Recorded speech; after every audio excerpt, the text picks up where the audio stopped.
Hello, everybody. I'm Larry Ridley. You're tuned into the NFL on EA Sports. We've got a good one on tap today, and there's going to be two quarterbacks ready to get it done on the gridiron.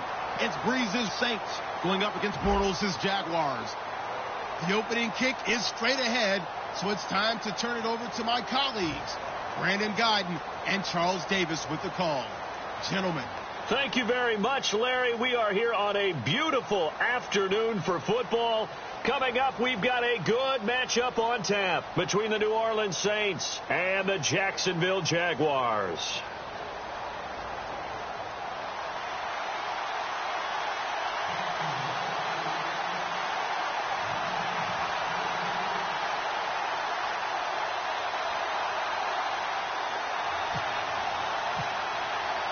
Here's the kicker, Jason Myers, to get this one started. And off we go from Jacksonville.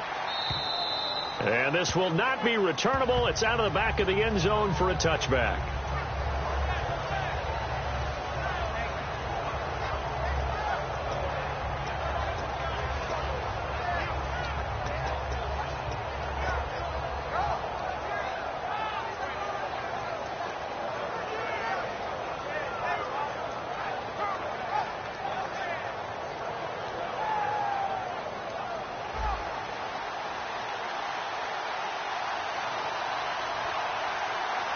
They come up with one back. That's Ingram.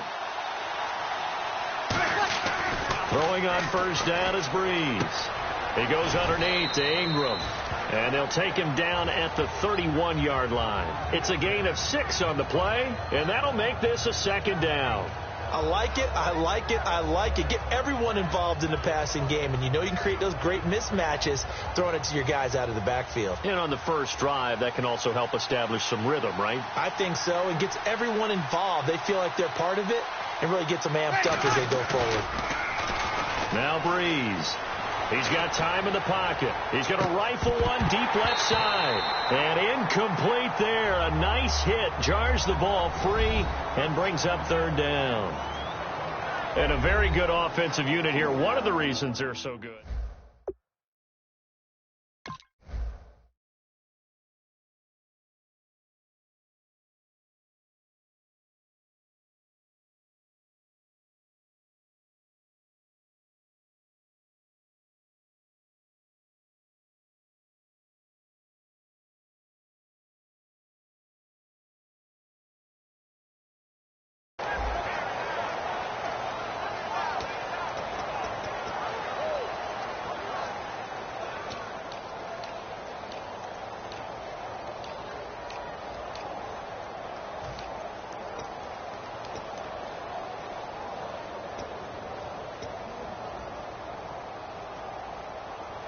And they'll look to avoid an early 3-and-out here on 3rd and 4. Time running out here on the play clock. From the gun on 3rd down, Breeze. And incomplete. The contact made the ball roam free and brings up 4th down. Timing's crucial in any route thrown, but when you throw an out, so many things are going through the mind of the receiver. Catching the ball, timing it up with the quarterback. Are my feet going to get down inbounds? On that play, all those things going through his head might have caused him to drop it.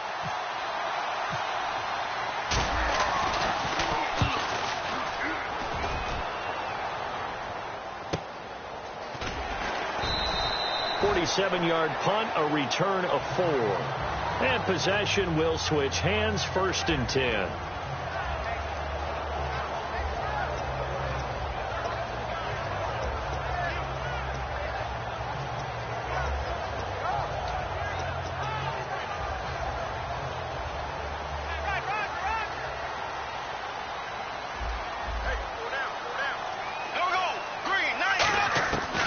First down, Bortles. Oh, look at Thomas wide open. And down he goes, but he takes it up to the 40. 17 yards on the pickup there. The drive will continue. It's a first down. And that's one of his advantages of a passer, is it not? With his height, setting back there in the pocket, firing it over the middle, he can really see everything clearly. It is, and I know that other quarterbacks get it done different ways, all right? You don't have to be his height to make a great play. But what he does is he takes away having to make those slide steps in the pocket to find angles to throw the ball through. He just throws right over the top of it because he can see everything, and sometimes that saves time and gets the ball to a receiver quicker. And after the play on the ground, that brings up second down here.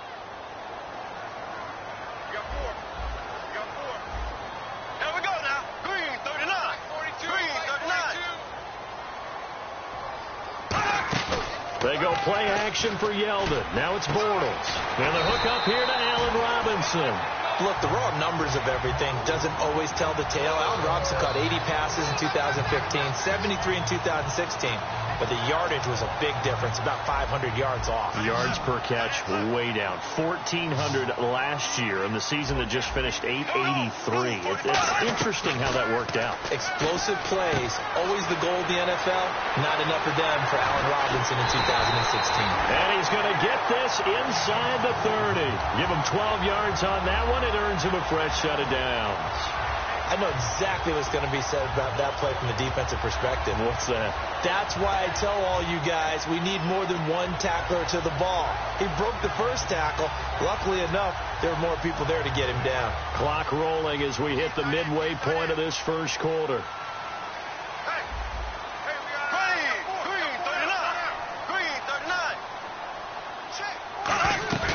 Now a play fake here on first down. Completes it to Lee. And down inside the 15 he goes.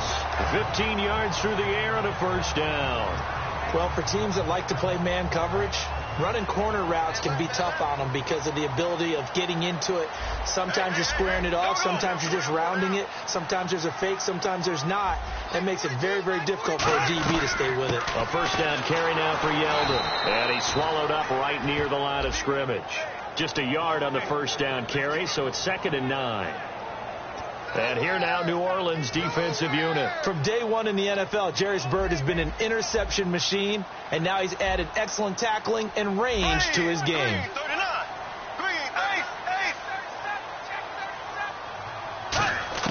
Bortles to throw on 2nd down. That's going to be caught at the 10-yard line. Only 3 yards on the catch. It's 3rd down. I know many people like to throw to the tight end, maybe in a little flexed out position because he creates mismatches with his size. But slot receivers do the same thing with their quickness, their speed, and their route running savvy. Here's play number 7 on the drive. This is 3rd and 7.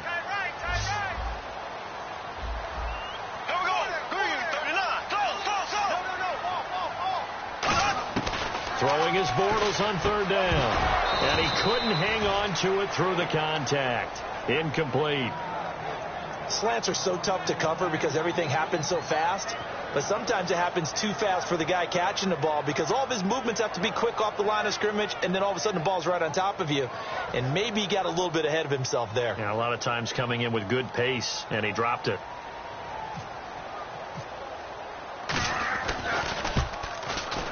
And Myers able to knock it through. And the Jaguars grab a 3-0 lead. So the opening drive for them here on their home turf results in a field goal. Now that's the way you want to get things started. Your stadium, your crowd, you've got the ball, put points on the board first, and let everyone start to celebrate.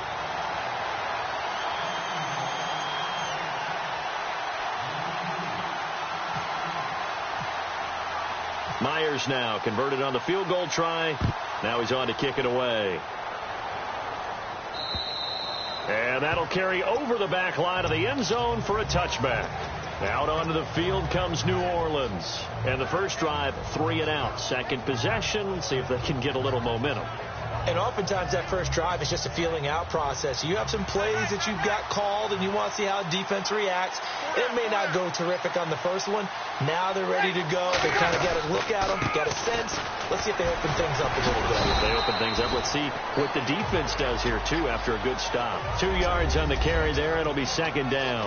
And the starters defensively for Jacksonville. And it's a Jags team that finished 3-13 last year. But on this side of the football, they've got a solid foundation, don't they? I thought that their defense kept them in a lot of games in 2016. I thought they played really well. And now they've got a young core of guys. Remember Jalen Ramsey drafted last year. He made the all-rookie team. Yannick Ngakoue, a really promising outside linebacker, one of the best speed rushers in the game. He's going to be back with them. They need Miles Jack to make a jump, the youngster out of UCLA.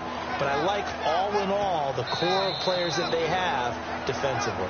With Charles Davis, I'm Brandon Gaudin. It's Saints football to begin quarter number 2. They'll come up on a 3rd and 4 here to start things out.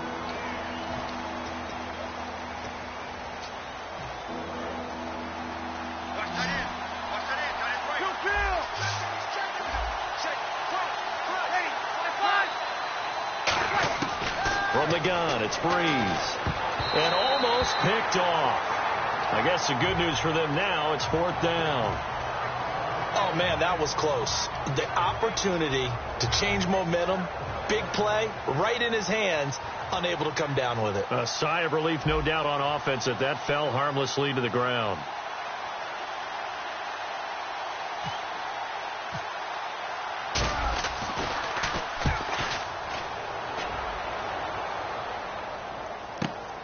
Oh, he's going to go ahead and field it from the 3-yard line. Officially, that'll be a 63-yard punt. Well done. And it'll be Jaguar football as they take over deep in their own territory. And out now comes Jacksonville as they get ready to go. And they had 3 points last time, but they didn't want 3 points because they were well within range of scoring a touchdown. We'll see if they can do better now. I'm with you on that one. Let's just go ahead and be frank about the whole thing. The only one happy about the three-point kicker. Exactly. You put it through the post. That's going to help him in contract time. But that offense, they're thinking, let's get in the end zone this time. I don't know if that helped him in contract time. You could have kicked that one through. I don't know about that. Toe bash. I don't know about that. Super toe. First down and 10 now for the offensive group.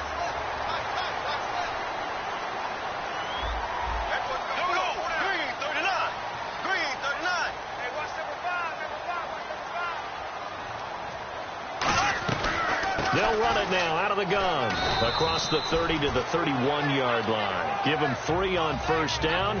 It'll set up a 2nd and 7. Well, so many times we look at a short run and we praise the offense for trying to set the tempo and establish things. But the defensive guys, hey, they just won the battle there. It wasn't a big run given up. They don't always have to absorb the body blows. Sometimes they dish them out themselves. They'll run it again with Yeldon. And nowhere to run on the interior of that defensive line. He'll get back only to the line of scrimmage. And when you're running the football, one thing you don't want to see is a big boy coming up there to swallow you whole in those D tackles and nose tackles. No, you're actually counting on your big boys to protect you from them. But on that play, the defensive tackle had the leverage, and he won the battle. No gain, correct? No gain. So 3rd and 7 and an extra defensive back on the field here. Definitely want to play coverage here.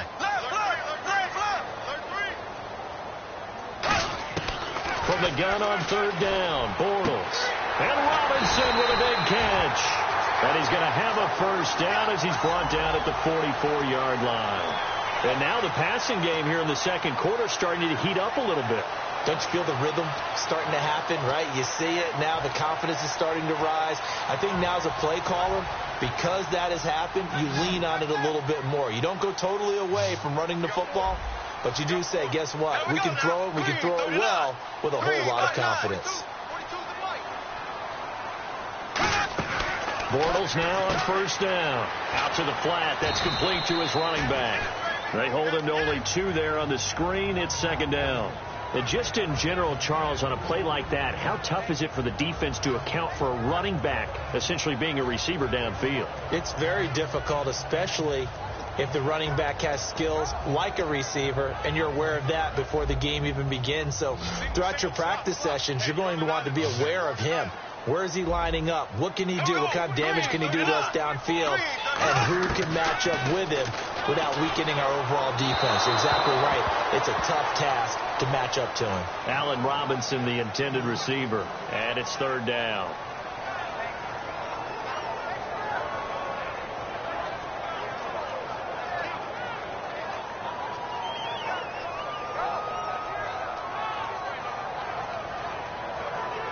And the offense looks to pick up the first here on 3rd after that incompletion.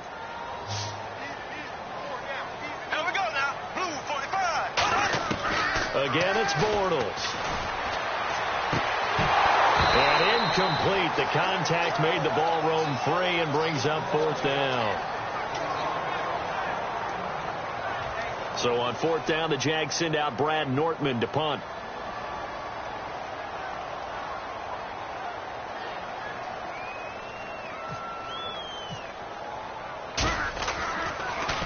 This is away, but boy, headed straight for the sidelines. And this will be out of bounds at the what here? The 12-yard line. Out onto the field comes New Orleans. And still no points on the scoreboard. You're coming off of the 3 and out. They're just looking for anything to grab onto right now, aren't they? I'm wondering if someone's going to take charge in the huddle. You know, we always look to the quarterback, but sometimes it's another player on the team, a star, a veteran, someone with some excitement and energy. It's like, all right, guys, let's shake things up and let's go, because they still have an opportunity to make things happen. Shake it off. That incompletion, Charles, gives me a chance to put you on the clock real quick. NFC teams last year that did not make the playoffs that might make a push this coming year. Well, 3 that come to mind right away that we thought were going to be in 2016. Minnesota, remember the start they got off to before that didn't work out so well for them. Arizona, we thought they were a lock to be in the playoffs. In fact, many of us called them Super Bowl contenders. And Carolina, the defending NFC champs going into last season, they didn't make it. So I think that all 3 could return to former glory.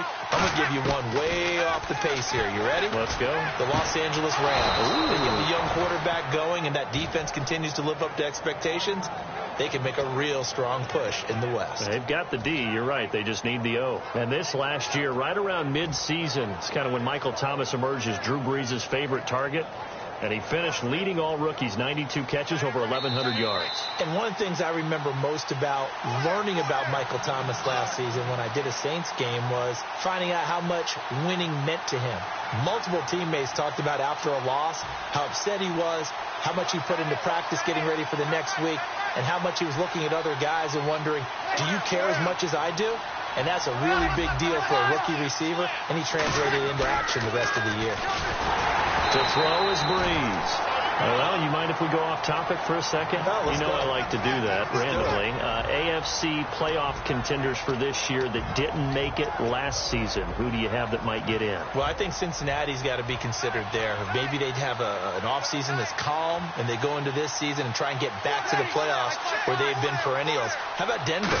Remember last year they didn't have the quarterback to start. Trevor Siemian played pretty well overall, but maybe they can get solidified there and ride that strong defense right back into the playoffs. I'm going to give you a couple a little bit off the pace. Indianapolis cannot afford to squander Andrew Luck, one of the better young quarterbacks in the game. They've got to get back to the playoffs. And Buffalo, brand new head coach, brand new people running the ball club. Let's see if they can figure it out, because I think defensively they can be awfully strong. Over the middle, it's Thomas. 9 yards on the pickup there, and it keeps the drive alive. And fits the exact right word. Over the middle, there's almost always traffic, so anytime you're a receiver in that area, you're not just focused on catching the football. You're wondering where the collision's going to come from, right? Because there's almost always someone there able to concentrate, catch it, and even added a little extra at the end with a short run. Looking for Snead, and it's intercepted. Picked off by Prince Amukamara. And out now comes Jacksonville as they get ready to go. And a tight game after punting last time. See if they can get something going on this drive. As they head to the field now, with the game this close, you've got to feel there's a sense of urgency for them going on offense right now. But they have to do it without letting panic creep in and affect their play. 390.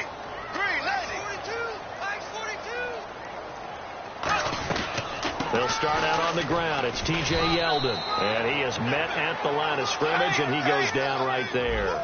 No gain on the play. It'll be second down. And they're going to speed things up here. Blue 45. Mike 42. Mike 42. Check. Left.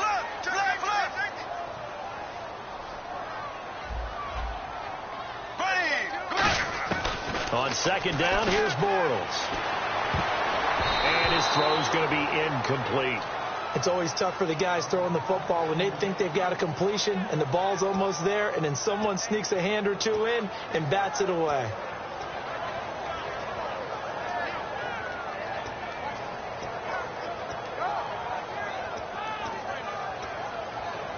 And the offense looking to pick up the first down after the second down incompletion. New Orleans adding some depth to the secondary. They've got 6 DBs out there now for third. They'll run it now out of the gun. And he'll go down right around the 47 this time. A pretty good effort there, 9 yards, but not enough. We'll likely see the punt team now on 4th down. And now the Saints are going to take a timeout on defense. It's just their first, so they'll have 2 remaining here before we get to halftime.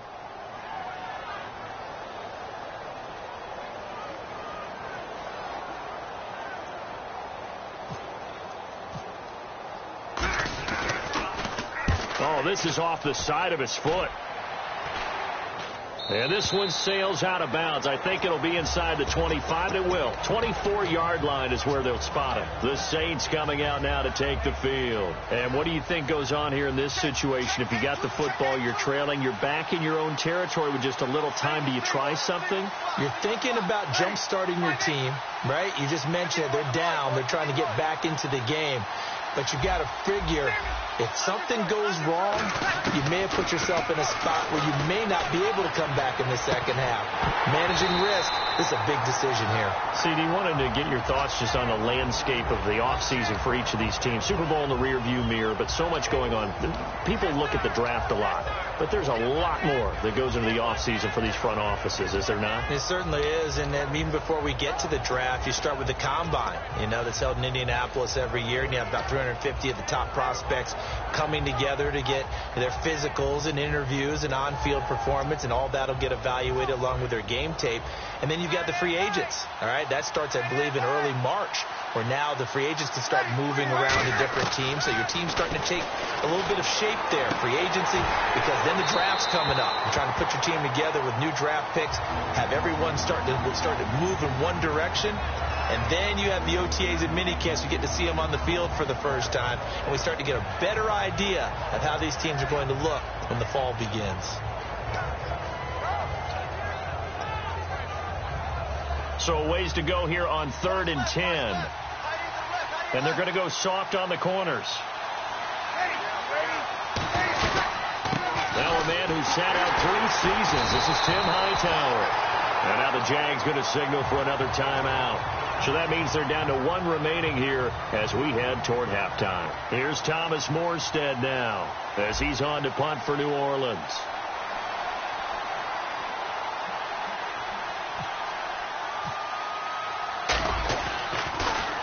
And he gets this away, angled for the sideline with a lot behind it. Wow.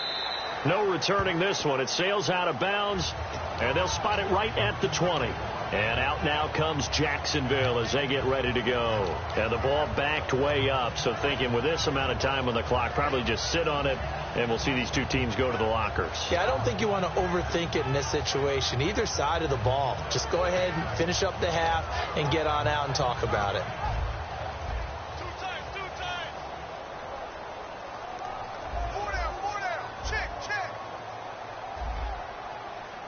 They come out with 1 back and 3 tight ends. They begin with a run by Yeldon. And he's able to plow forward up to about the 29, just shy of the 30.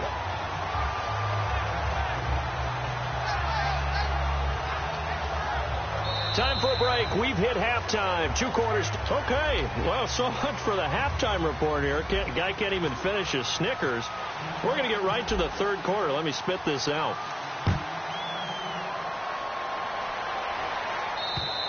And they will not get a chance to return this one as it's through the end zone for a touchback. Out come the Jaguars now as they'll go on offense first here in this 3rd quarter. They have the lead. Now they'll be looking for some separation here as we begin the 3rd quarter. I like the way you term that, because now I think they go a little bit deeper into their playbook. They like what they did in the first half. That worked okay. But in order to get the separation that you just talked about, change things up a little bit. Change your tendencies. Try and hit them a little bit more with some things they didn't see in the first half. Let's see if they do just that. And he'll go down right at the 30-yard line. 5 yards on the carry. Good pickup on 1st down. And that's exactly what you want on a 1st down run. Pick up 5 yards, bring up 2nd and 5. The defensive line, though, they've got to figure out a way to out-leverage the guys up front because the offensive line is winning at the point of attack. Now Bortles. Middle of the field, it's Robinson. And he's taken down, but not before getting this across midfield and just shy of the 40. One of the feature points of the in route is being able to make a nice throw to the middle part of the field. And for a quarterback, that's one of the better throws and better looks that he'll get. But he has to be careful not to wait too long and let his receiver wander into some tough territory. If he's late with the ball, he can get his receiver hit and hit hard. 390. They go play action here on first down. And he fires one that's intercepted. Picked off by Sterling Moore. And his guys are going to take over at the 34-yard line. A look at the offense now here coming back out on the road for their first possession of the second half. And 3 and out on the last drive. No points on the scoreboard. A little soul-searching now. I would say so, and they need to help out their defense a little bit. They've had to be on the field a lot more than normal, put them in some tough spots. But what's the old adage? When you get another chance, it gives you a better chance to do it right. 7 yards on the pickup there, and it'll leave them with a 2nd and 3. First play of the drive, let's give credit all around. Excellent blocking, but the guy carrying the ball, he was the finisher. A really nice run.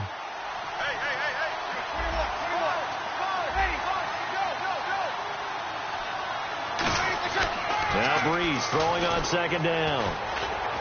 Now Breeze lost the football. And the Jags grab it. And his guys will take over at the 25-yard line. The Jags offense now gets set and heads back onto the field. Looked like they had something going last drive. Then the interception happened. Will they recover? The memory they need to keep with them is that they did have something going. They were moving the ball on offense, had a nice sequence going. Don't worry about the other part. You can't get that back. Let's go back to what you were doing well before. I thought you were going to say they need to have no memory, but remember the good part, forget the bad. I like that even better. Now T.J. Yeldon, and give him about 3 as he gets it down to the 22-yard line. Well, they held him to a short gain on that one, and it almost felt like on that first run, they were trying to just throw the jab at him. So how do you stop a jab? Get closer and smother it, just as they did on that last play.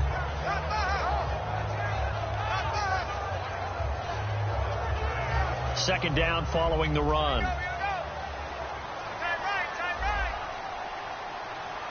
Here we go. 390. Bortles to throw on second down. He's got time. That is caught. They will get this into the end zone for a Jaguar touchdown.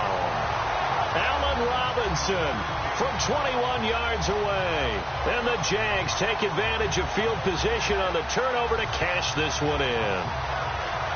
Jason Myers now for the extra point.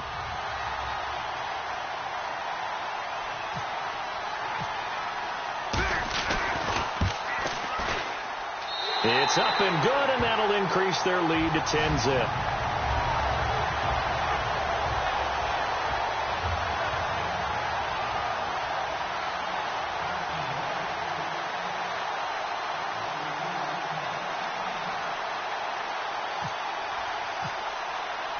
And after the touchdown, here's Myers to boot it away. On the return, here's Marcus Murphy. And a big mistake on the return. He's out of bounds at his own 1-yard line. And now the Saints get set to trot out there. And the turnover last time, that's sort of been symptomatic of their struggles here in this one. Big word. I like it, though, because you're exactly right. You like that, don't you? All game long, they've struggled moving the ball, turning it over on the last possession. Is that word again, symptomatic? Yeah. I like that. Your analysis, symptomatic of the success of this broadcast. What I like is that you gave me the word, and I just kept using it. And that one falls incomplete. Looked like he might have had position there, but he couldn't hold on to it at second down. When you have a lot of confidence in your offensive line, that allows you to take shots, as we just saw there. Hardly anyone is going to say, let's go ahead and dial up a big throw from the shadow of their own goal line. But they did there because they knew the guys up front would give them time. They weren't able to complete it, but it was a nice attempt. Second down here after the incomplete pass.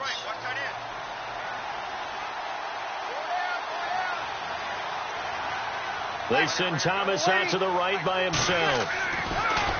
They'll throw again from their own end zone. Brandon Cooks, the receiver he was going after. And that takes us from second to third down. Well, pretty good coverage there, and both of these defenses, they've had good coverage throughout this one. No doubt about it, and in today's NFL, where we're used to a bit more scoring, this feels almost like a well-pitched game in baseball on both sides where the tension continues to build. Who's going to make the big play?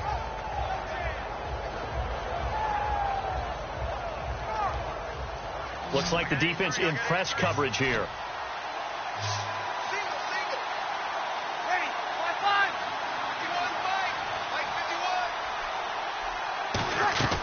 From his end zone, it's Breeze on 3rd and long.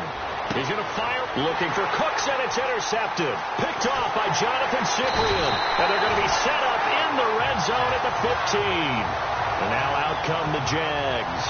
And they'll just simply be looking to build off the confidence of the last time out where they scored a touchdown. And confidence is powerful, isn't it? When you've scored once, you feel like you can go back out there and get it done again. Doesn't matter what the defense throws at them.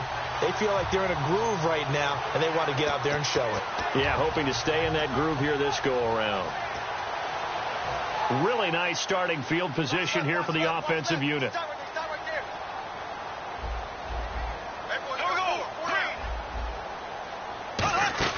So after the INT, it's Bortles. And he takes a shot on the release as this will be incomplete. The tight end, Julius Thomas, the intended target. And that'll bring up 2nd down. So incomplete on first. Let's see what 2nd down has in store. How many times when we see an incomplete pass, we just look at the receiver and say, should have caught that one. That was a drop, and we just put it on the offense. How about a little credit for the defense there? They just forced an incompletion. Yeah, especially after starting in a tough spot defensively, but a good start there on 1st down. That gave them a little extra confidence there, starting, as you said, in a tough spot and being able to make a play on 1st down. Well, good field position to start the drive, but under the gun now here on 3rd and 8.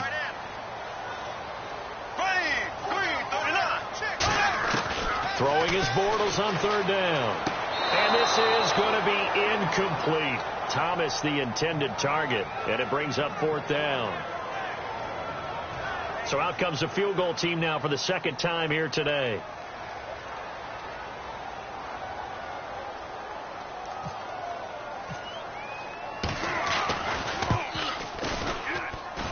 And this one is no good. He missed it. And this score will stay right where it is.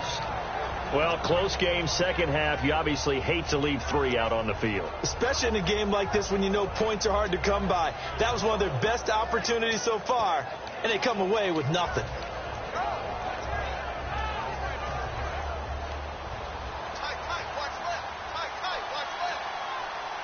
They come up with one back. That's Ingram. They go back to the air here after the INT on the last drive. Thomas has got it. Complete. Give him 10 yards on the pickup, and that'll make it 2nd and a foot or so. And just a small glimpse there as to why they like this rookie so much. And that's why they lit up a little bit in our meetings with the coaching staff, didn't they? When we talked about him, they did. Yeah, you know, they like his work ethic. You know, this guy's running every route well in the route tree and getting better at it all the time, really honing his game. They expect a pretty good jump out of him as things continue to move on. Brought in left side by Snead. And he's able to get out to the 32, brought down there. 2 yards on the pickup there, but it's enough to give him a new set of downs. And when you're playing a quarterback with some experience and some moxie, you enter the danger zone when you decide to blitz him, because if he's able to diagnose as he did on that play, he can hurt you downfield. He reads defenses so well, doesn't he? He really does, and the best part about that play for him, I don't think that was his primary target. I don't think so either. I think he had the read, figured out where the blitz was coming from, and went to a secondary target for a really nice game. Let's look ahead for a quick minute. We don't have the schedules yet for next year, but what we do have are the 5 international games that will be played, 4 in London and then 1 again in Mexico, Jacksonville, Baltimore, Miami, New Orleans, Cleveland, Minnesota, Rams, and Arizona. Those in London, and then Mexico's going to get a great game. The Raiders and New England. Yeah, you're exactly right. And just think about the ones in London. Remember, they're splitting them between the 2 different stadiums in London, so they get a different flavor in all these places. But Mexico, for the 2nd straight year, the Raiders are coming to town. That should be a whole lot of fun. Should be a ton of fun and a very good matchup. I'm going to show my age here a little bit. We used to talk about running backs catching the ball as safety valves. Nowadays, they're a big part of the passing offense. Quit acting like you're so old. You're only 65.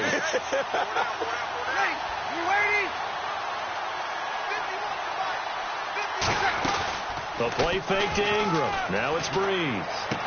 Looking left side and completing it to Thomas. Give him 10 yards on that one, and that'll earn him a fresh set of downs. And Brandon, from our time in college football, where receivers weren't running the traditional NFL route tree, one thing they did learn, find open areas, find soft spots, and set up and catch the ball. And I think we just saw that there. Yeah, we saw that indeed, picking up the first. On 1st and 10, here's Breeze. And incomplete on the deep ball. Looking to go back to Thomas again, and that'll bring up 2nd down.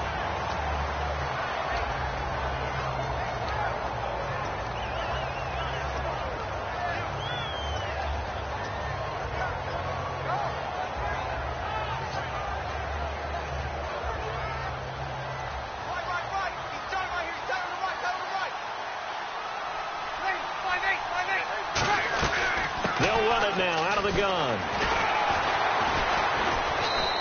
And they'll lose a yard that time, and that's going to lead to a 3rd down. Back now in Jacksonville.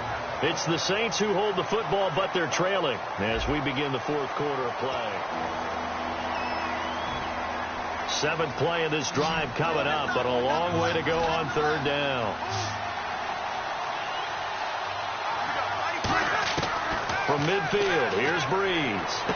This is caught. It's Cooks. And he's going to have the 1st down, yardage to the 35.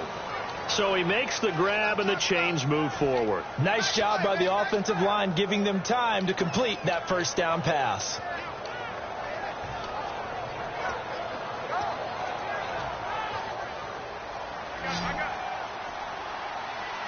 One receiver left, 2 to the right. Breeze now on 1st down. He's going to lead this for his running back. It's complete. And taking it to the 15-yard line before he's brought down. It's a pickup of 19. And that leads to New Orleans 1st down. And the next snap coming inside the red zone here. Into the red zone, it's Breeze. This will be caught just inside the 10.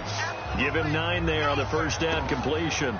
That was a nicely run slant route, and what the receiver's trying to do is make the defender think he's going upfield for a deeper route, and then breaks it off, usually after about 3 to 4 steps, and cuts towards the middle of the field. And now what he's trying to do is use his body to keep the defender away from the football and give the quarterback a really nice target. Now, Breeze again. Oh, the ball comes out on the hit, but they'll say it's incomplete. After that incompletion, I almost get the sense that he's going to look up at the booth and kind of look at us and say, hey, you guys got any suggestions? It's been that kind of game, hasn't it? They've had him on the run throughout. Yeah, and I get that you're trying to make a play here, losing 4th quarter, but to throw when you're not set with pressure coming could have been an interception. Very much so, and it's been that kind of game for him. They've had him on the run, had him off balance. He's got to find a way to make some big-time throws down the stretch. And he couldn't hang on to it through the contact. Incomplete. So much of this game is focus and concentration. And whenever I see guys running the in route, I know that in the back of their mind, they're always wondering who's lurking inside that might put a big hit on them as they try and catch the ball. And his kick is good. And they get themselves on the board here. It's 10-3. All right, so you needed 2 scores to get back in the game. The field goal then maybe not exactly what they wanted, but it's a necessary first step. Still plenty of time remaining, but you could really use a stop defensively after the kickoff, preferably a 3 and out.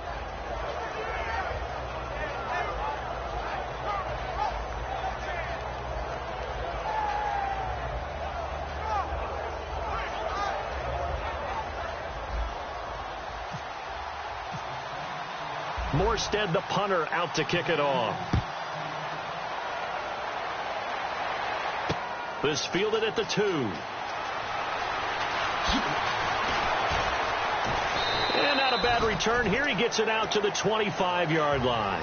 Out comes the Jacksonville offense as they get set to take over here. And they have to feel like they missed on an opportunity for points last time when they couldn't connect on that short field goal try. And no doubt about it, because they were counting on those points. In today's NFL, Well, let's face it, that's really a chip shot, right? That's anything inside 40. Yeah, they're counting on that going through the post. But we've seen it happen to teams before.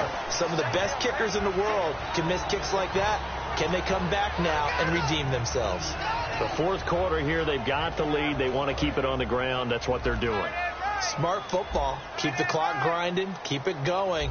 But you got to figure now, they're going to see more people stacked up at the line of scrimmage as they try and bleed it out.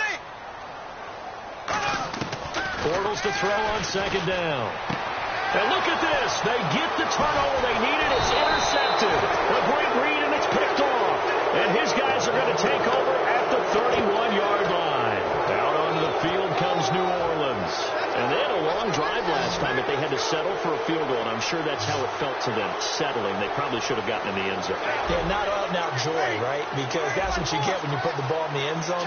But there are benefits to that type of a long drive. Your defense gets a chance to take a break, adjust a little bit, maybe get themselves... Got a man, it's Cooks. Touchdown, New Orleans. Brandon Cooks. 30 yards. And the Saints are within an extra point of tying this thing up. And we are tied here in the fourth quarter.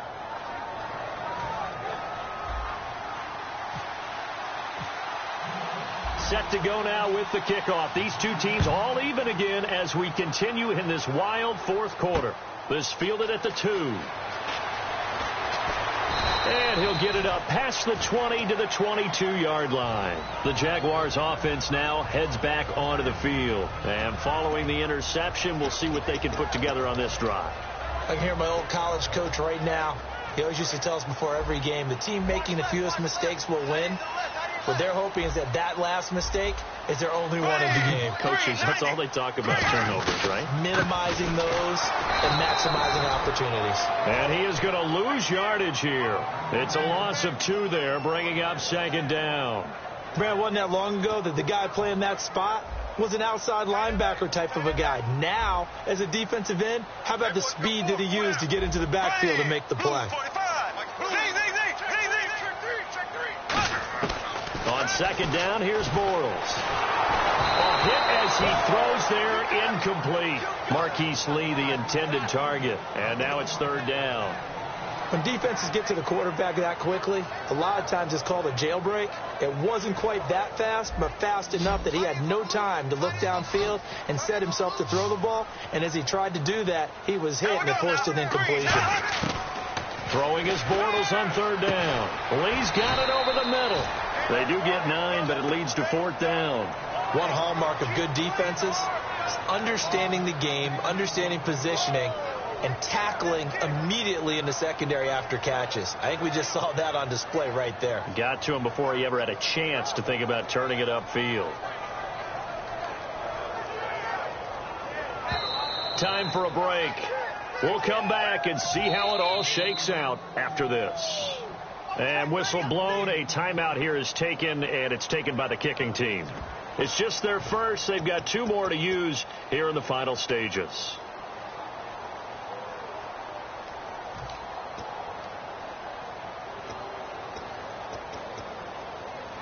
Tie game, fourth quarter, and they're going for this thing on fourth down.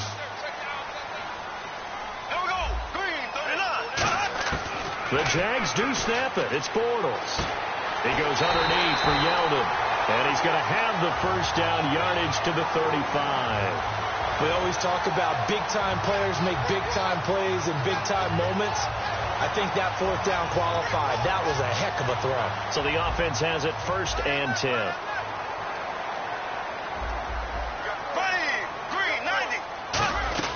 They'll run it now out of the gun.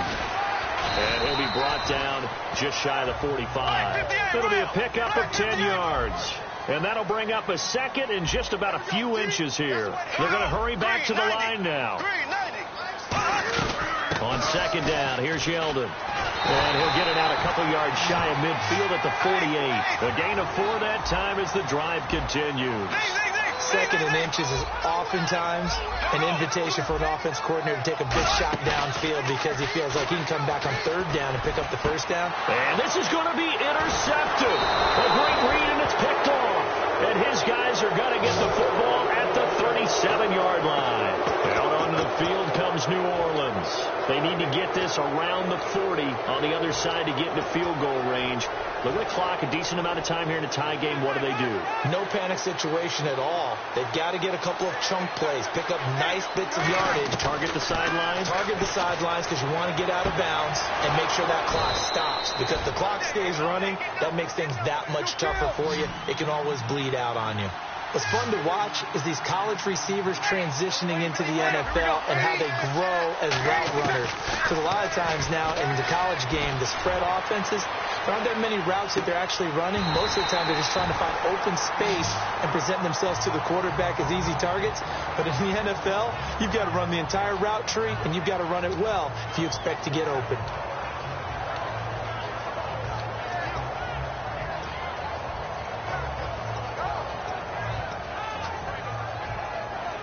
So 2nd and 10 here. It's a 5-receiver set. 3 to the left, 2 to the right. Breeze to throw. He's going to try and go deep again. And this is going to be intercepted. A great read, and it's picked off. And he brings it back to right around the 26-yard line. And out now comes Jacksonville as they get ready to go. They've got work to do, but they do still have a bit of time here. And they've got to feel comfortable with that, but they have all their play sequences called.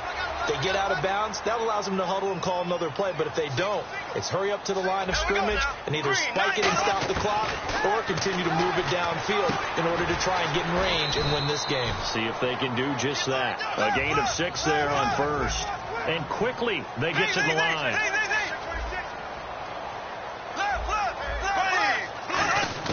Back to throw, Bortles. And that will be incomplete with a clock down now to 13 seconds.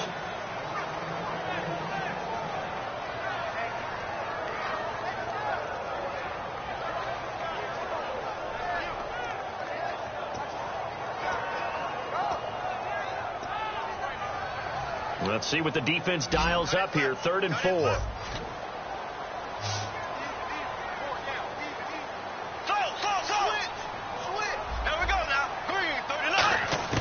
Bortles to throw. And that's incomplete. Clock stops with 10 seconds left. Oh, man, for him to be that wide open and drop it, sometimes you have just too much time on your hands, right? You end up thinking way too much, and your hands get shaky. And, yes, he's a tight end, but that's a catch he should have made. And he uncorks a beauty. Best of the day. And this one hits at the 1, continues on into the end zone for a touchback.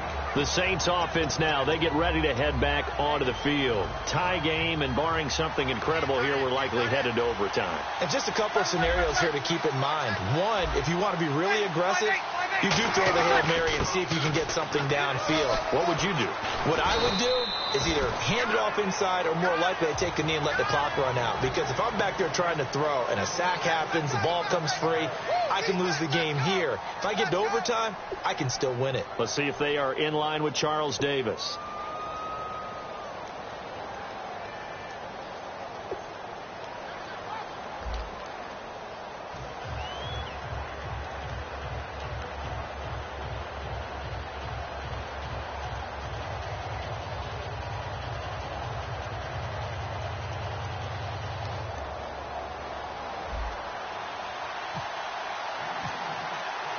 Nothing between these two teams for 4 quarters. Here we go to begin overtime. And this will be a touchback as that sails over the end line. Out comes the Jaguar offense now as they get set to take over. They control their own destiny here. They have the football in overtime. Obviously, a touchdown would win it. And I think teams around the league are still adjusting to the idea of going downfield, scoring a touchdown wins the game, because they were used to just going downfield and trying to get in field goal range to win a game. Still having to make that transition. Let's face it now, the ones who are doing it best know they need to go down, attack, put the ball in the end zone, and not leave it up to a field goal and give the other team a chance. As we said, they control their own destiny now.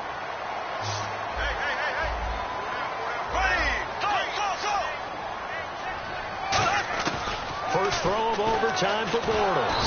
And he is going to be hit and taken down. Bortles sacked. And plays like that really hurt play calling. They had a really nice gain on the previous play, but gave about half the yardage back on the sack. Excellent pressure up front. Nowhere to go with the football. Down he goes. Blue 45. Blue 45. They'll run it now out of the gun. And nothing doing here as this time the run maybe gets him back to the line of scrimmage, but that's it. No gain on the play, and it'll bring up a third down.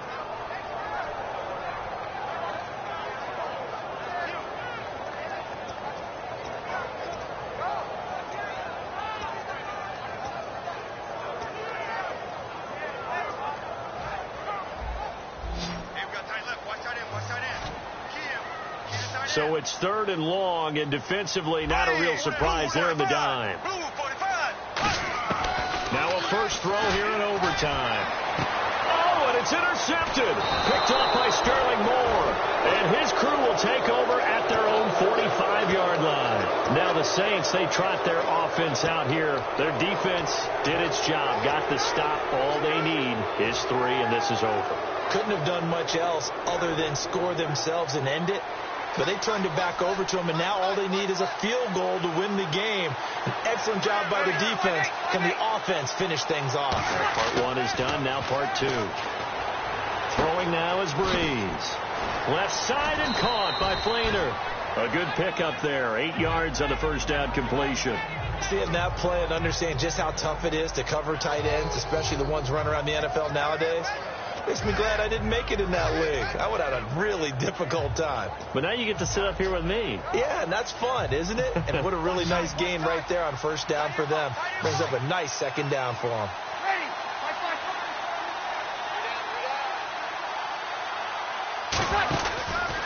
Breeze hands to Ingram. Shedding the tackler that gives him some room. Past the 20. There goes Mark Ingram. Touchdown, New Orleans.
Hello, everyone. I'm Larry Ridley. You're tuned into the NFL on EA Sports.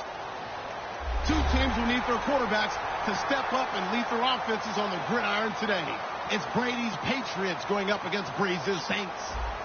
With that, we'll send you out to the Mercedes-Benz Superdome in New Orleans, where we'll check in with the two men calling the action, Brandon Godden and Charles Davis. All right, Larry, thank you. We are down on the bayou as you get a look inside the Mercedes-Benz Superdome in New Orleans.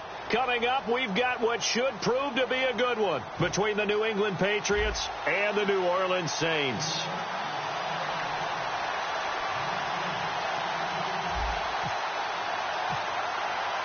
Here's a punter, Thomas Morstead, to get this one started. And we are underway from the Superdome. That'll be taken in the end zone. And he's able to get it across the 20, but not by much, as he's marked down at the 21-yard line.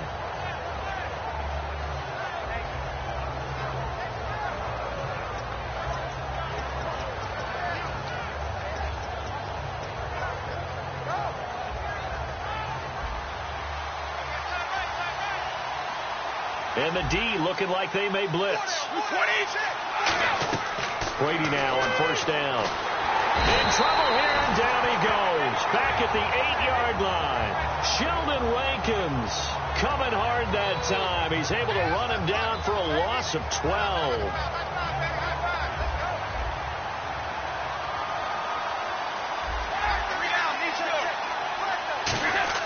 On second down, here's Brady.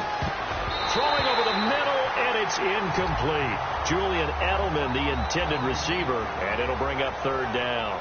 Let's discuss this offense now, and Julian Edelman, very good player. Has really developed into a terrific slot receiver, and a lot of times he would be the primary receiver. Still mad coming out of college that he's not a quarterback in the NFL. He takes it out on the opposing defenses.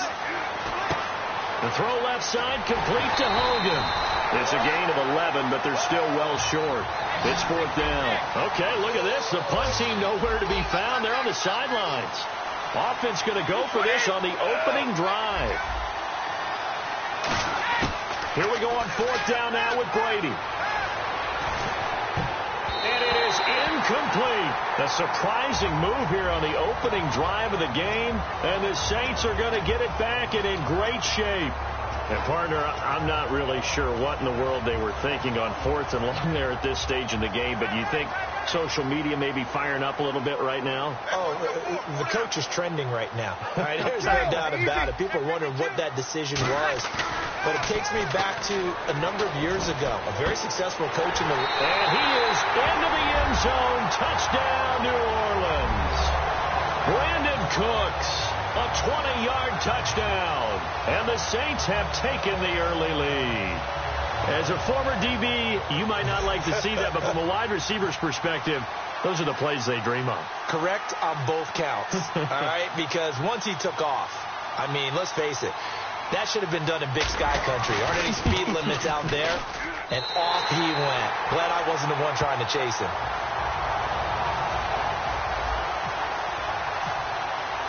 Morstead out now following the touchdown to kick.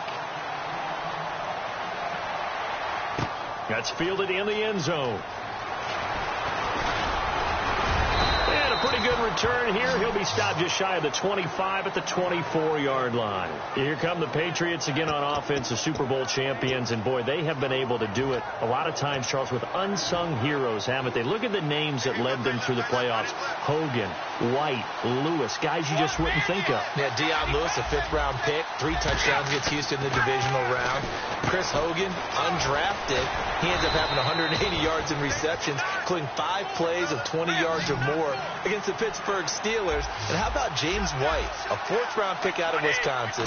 Think about who he played behind while he was at Wisconsin, and he turns out to be the unsung hero of the Super Bowl.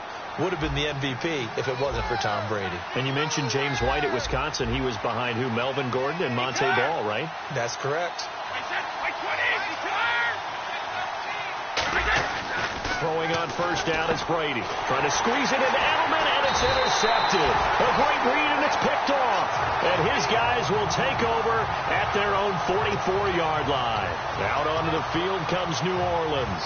And they were able to punch it in the end zone last time. They'll be looking to do that again here for the defense. Obviously, they'll be looking to stop them from punching it back in the end zone. It always is punch-counter-punch, isn't it? And which team has the advantage? Well, let's just go back. Last time on offense, they were... Yeah, man, it's caught inside the 10. A big play that time. Breeze hooking up with Cooks. 49 yards. And now inside the red zone, the offense will operate. They come out here in the eye. The offense operating inside the 10 at the 8 here. It's first and goal. And he stopped immediately there. They'll say no gain on the play, and it'll be second and goal. So nothing there. I don't know that that's all in the back, though. You got to look at blocking there, don't you? I would agree with that totally. At some point, they have to win at the point of attack. Instead, it was the defense getting it done again and holding them to no gain. We got three, fellas. We got three. Breeze to throw on. Now Breeze lost the football. On plays like this where the ball comes free, it's often unusual for the team that lost it to get it back, because this is the quarterback. The ball gets away from him. Everyone else is trying to execute what they're supposed to do on offense. They're usually looking in the other direction, downfield, or have moved away from him. In this case, though, a teammate is able to come up with the ball. An extra defensive back on the field here for 3rd and goal. Let's get up. 21. Check. On 3rd and long, it's Breeze. Nowhere to turn this time, and he goes down. Sacked back at the 29.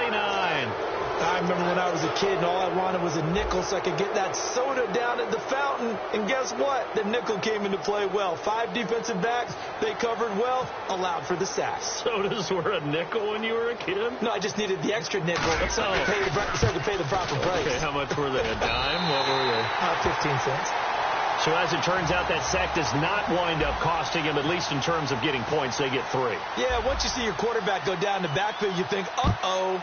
But fortunately for them, their kicker came to the rescue and made sure they got something out of that drive after all.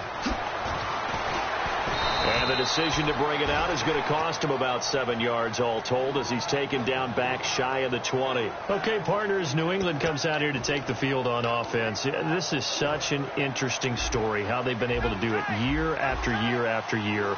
Guys talk about parity in the NFL. Well, New England has kind of transcended that parity, and they've done it with guys that you don't normally think of as household names. The parts keep changing for New England. That's the amazing part. On offense, all right, offensive linemen change, receivers change, running backs change. We know the one constant is Tom Brady, and that's a huge deal for them. But to be able to do it in what you call the parity times, and you're exactly right, everyone's supposed to be pretty equal. New England still a top 10 offense year in and year out. In 2016, they were number 4, and that helped them with a number 1 ranked defense as well. 3rd and 5, so they bring in an extra defensive back. Expecting pass. To throw is Brady, and that is incomplete. Gronkowski, the intended target, and it's 4th down. I'm not sure we could spot any tendency here on this 3rd down. They could have run it or passed it. Either one was available. They chose to try and get it through the air, but they were unsuccessful. And no move to get the offense off the field. They're going on 4th and 5. They do go for it. It's Brady. Got a man. It's Amendola. And he gets it to the 34. Good enough for the first. And that's a big pickup of a 1st down. And you know that all week, both sides of the ball, offense and defense, are going through every situation. And in this case, the offensive guys had the right play dialed up, because defensively, you work on 4th down situations as well. And deflating for the defense. They can't get the stop here. Well, he just threw an interception last drive. Nearly another pick. And things aren't very even right now, are they? It's a little bit sloppy out there, isn't it? It's kind of just driving on those paved roads and those country roads that have those potholes in them, isn't it? 'Cause that's the way this game's going right now. A lot of bouncy bounce to it. You spent some time on some Tennessee country roads. I certainly have. Plenty of family back there. God love them. Not too many things get to a quarterback of this magnitude, but I think it's safe to say that pressure can get to any quarterback. He's obviously a great franchise quarterback, but felt the pressure, threw it incomplete. Throwing is Brady on 3rd down. And incomplete. The contact made the ball roam free and brings up 4th down. And he's certainly not a guy that drops that football very often. Indeed, because that's a bit of a surprise. I know he's in the middle of some traffic and people, bodies all around him, but he usually has the focus to haul that one in. The offense staying out there. They look prepared to go here on 4th and 10. They're going to try and throw. Surveying the field. Still back there. He's going to look deep for Edelman. Oh, and a bad throw there. It's intercepted. Picked off by Sterling Moore. Then he will take it across midfield.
Hello, everyone. I'm Larry Ridley, and this is the NFL on EA Sports. Anticipation is mounting for today's game, and we've got two quarterbacks looking to make an impact. It's Roethlisberger's Steelers going up against Breeze's Saints. With that, let's get over to the Mercedes-Benz Superdome in New Orleans. Here are Brandon Godden and Charles Davis. From a city that's played host to 10 Super Bowls, here's a look inside the Mercedes-Benz Superdome in New Orleans. Straight ahead, we've got a good one on tap here between the Pittsburgh Steelers and the New Orleans Saints. And he'll wind up about 4 yards shy of where he would have been if he had taken a knee, as they'll start at the 21-yard line.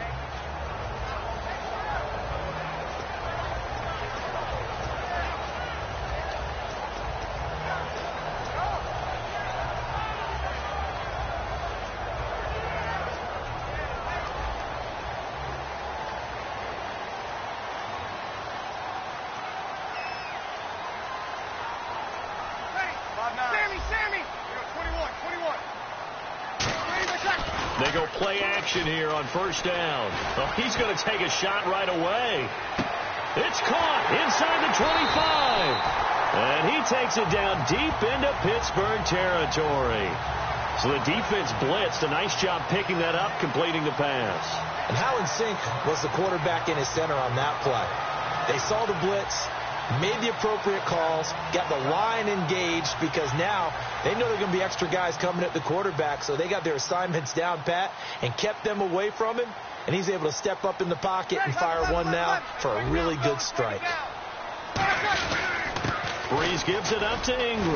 And a nice pickup there as he'll take it from the 10 down to the 5-yard line. And once again, leverage wins. The offensive line, lower than the defensive front. They moved them and found some good space for the guy carrying the ball.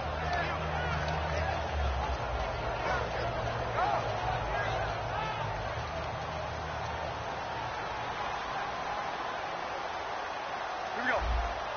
Ready. Ready. 13.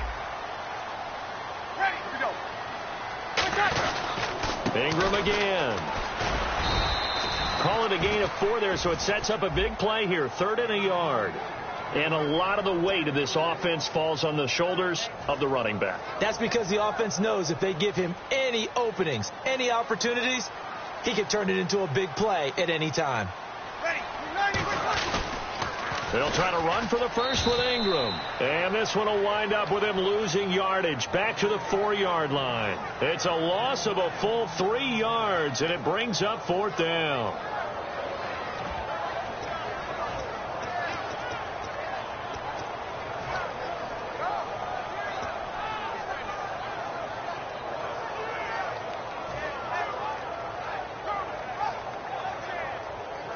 And it appears they'll go for it here on 4th down. A big call on the game's opening drive.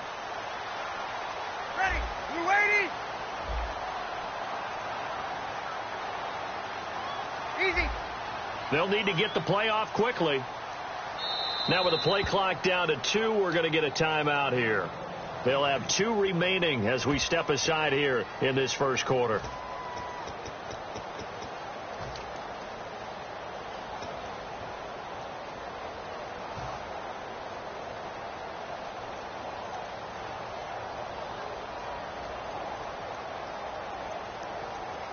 And look at this. They're keeping the punter on the sideline. They're going to go for it here on the opening drive. 13. Ready. We're waiting. They'll go for it. It's Breeze. This will be caught at about the 6. The Saints' decision to go for it backfires. And on the opening drive of the afternoon, the defense forces a turnover on downs.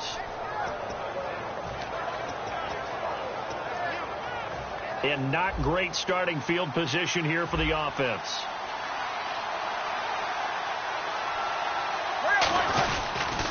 Now the first carry for Le'Veon Bell. And he'll take this forward only up to about the 7. 2 yards on the pickup there. It'll be 2nd and 8. Offensive starters time. Electric is certainly a word that comes to mind when you talk about...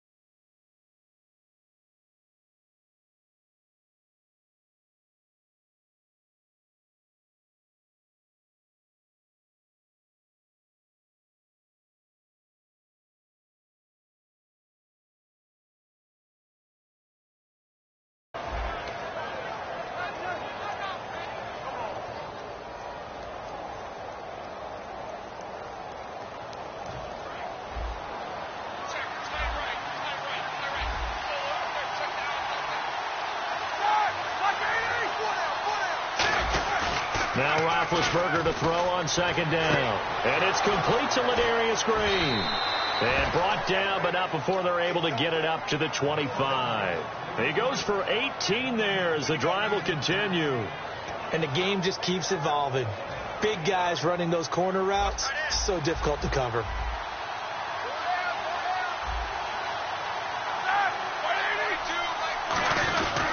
Now a first down carry by Bell. He takes this for 3 to the 29. On the stop, Stephon Anthony with a tackle.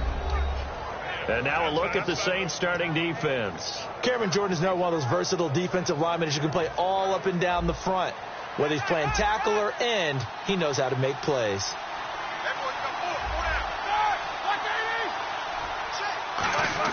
On 2nd down, here's Roethlisberger. And Green with a catch left side.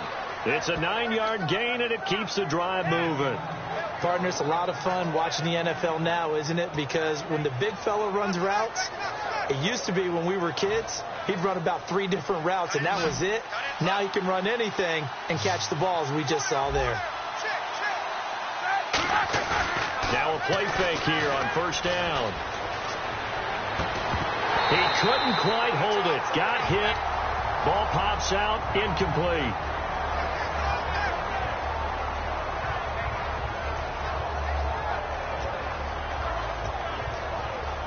Offense still needing 10 yards. 2nd down.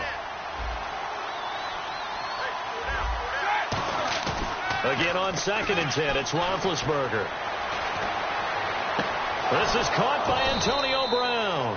And taking it across midfield and inside the 45. And now what they want to see here, he's still down on the field. Obviously such an important part of their passing game, and the training staff, they're going to have to attend to it. They come up with exactly 1 minute to go in this first quarter.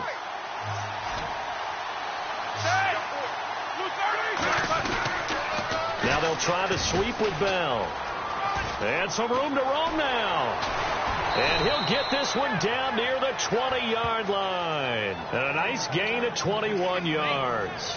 It's funny, partner. Le'Veon Bell, when he came out of Michigan State, when I go back and look at my analysis of him and what my grades were for him, thought he was a big-time player, great potential, but I didn't know we were going to get this player. I was used to a big, solid, thick running back, but now I've got a full package, a guy who can do everything, as we just saw there, including breaking tackles. But at the time, second-round pick in 2013, some people probably wishing they'd taken him in the first.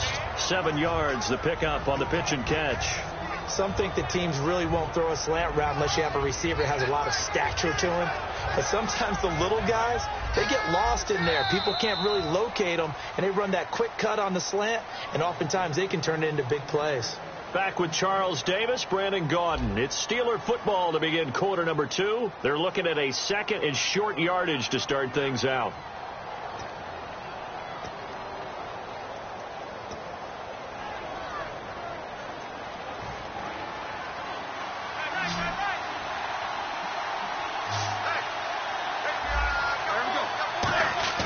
On second down, Roethlisberger. And caught in the end zone. Touchdown, Steelers.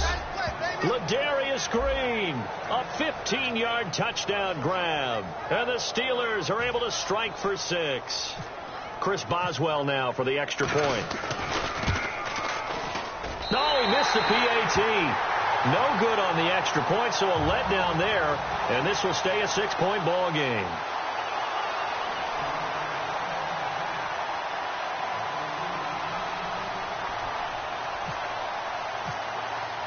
Boswell now to kick it away after the touchdown.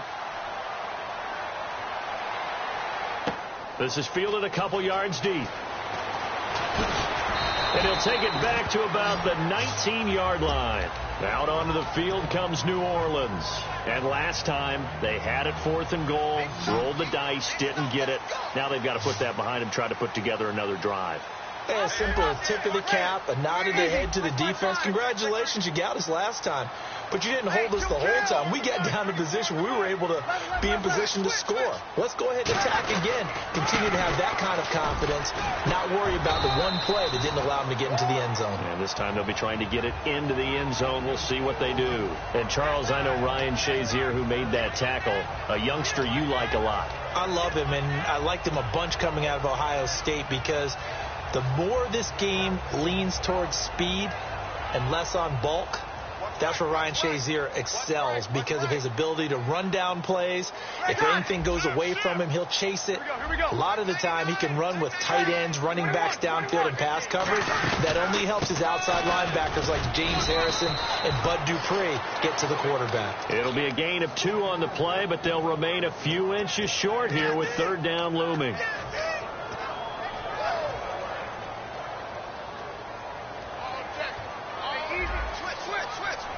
The Steelers insert their nickel defense on 3rd down. Yeah, they add a DB. Now a handoff to Ingram. A loss of a yard, and it brings up 4th. Stephon Tuitt came out at Notre Dame as another one of those really tall defensive ends, and you just wonder, would they be able to have the leverage to bend and make plays? I think he just gave us an answer with that tackle. And how about this one now? In their own territory, a gutsy call. They're going to go for this on 4th and a yard. They'll run for it. It's Ingram. They'll give him a yard on the play, and they're able to pick up the conversion here on 4th down. I tell you, on 4th and 1, when you're way back on your side of the field, I thought this might just be an attempt to draw them off and get the first down that way. But they were going for it the whole time, and they wind up getting it. They come up with one back. That's Ingram.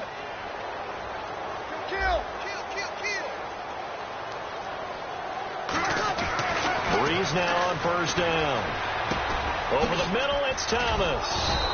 No gain there on the completion. 2nd and 10. The defense loves to hang their hat on that, don't they? You get a guy that catches the ball, but you stop him for no gain. Without a doubt, because they're also used to trying to catch people after the catch, and they miss. And that turns into what? A huge play. We've seen it so many times. In this case, though, catch was made, put down right on the spot. He's got time in the pocket. Incomplete. The defensive coordinator came into this game with a plan to get to the quarterback with whatever type of pressure is necessary. It's working to perfection for him today. So incomplete on 2nd down. Now they'll look to convert here on 3rd. Now Breeze on 3rd down. This is caught. It's Cooks. And he will have first down yardage as he's brought down at the 41.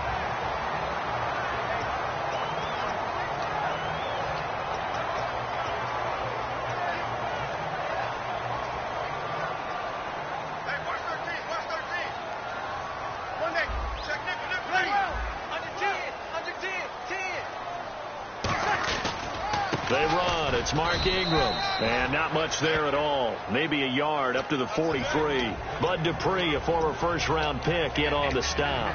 That's a good play by the guys on the defensive side of the ball. Held him to a gain of 2. And that changes the playbook a little bit now for the guy calling plays. 2nd and 8. Now he's got to probably think about going to the air instead of maybe staying with the ground game.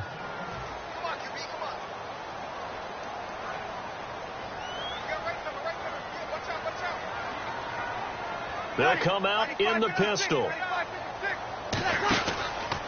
On the counter, Ingram. And he is going to lose yardage here. It's a loss of 2, now 3rd down. Partner, we're into the 2nd quarter, and I guess you can kind of look at it both ways. The offense, they've got to figure out what they're going to do because they haven't scored any points. But if you're the defense, you're feeling great about what you've got going on. The only concern you have, if you get to the half, what adjustments will the offense? Now Breeze wants the football, and his guys are going to get the football at the 28-yard line. The Steelers offense now, they head back onto the field. And they will simply, Charles, be looking to duplicate what they did last drive when they were able to push it in for 6.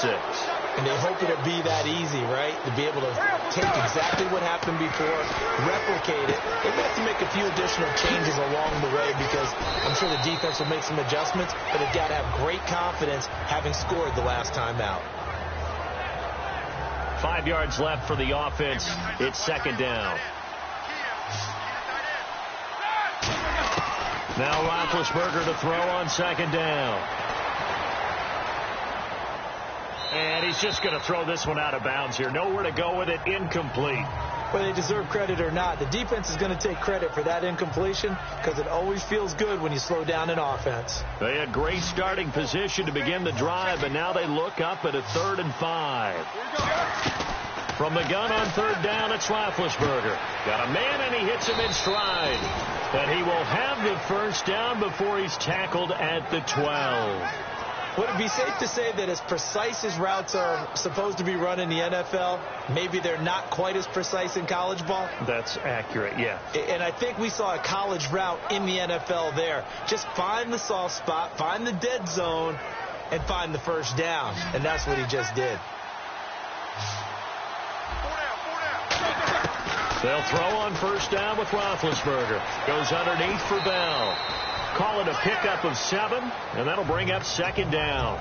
So many times you hear today's NFL described as a space game. Get your best players into space with the football in their hands. That's why sometimes you swing it out to your runner, get him out in the flat, and let him have a chance to make people miss an open field. And he's maybe going to get this back to the 4, but that's about all. Now hold everything here. We're going to get a timeout by the offense.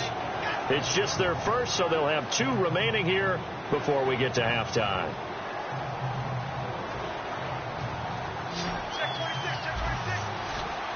Looks like a nickel set here defensively on 3rd and 2. Yeah, maybe expecting a throw. 3rd and 2. Now Roethlisberger. And they get to him with a pressure as Roethlisberger goes down. Cameron Jordan in there to get him for a loss of 9, and that'll lead to 4th down.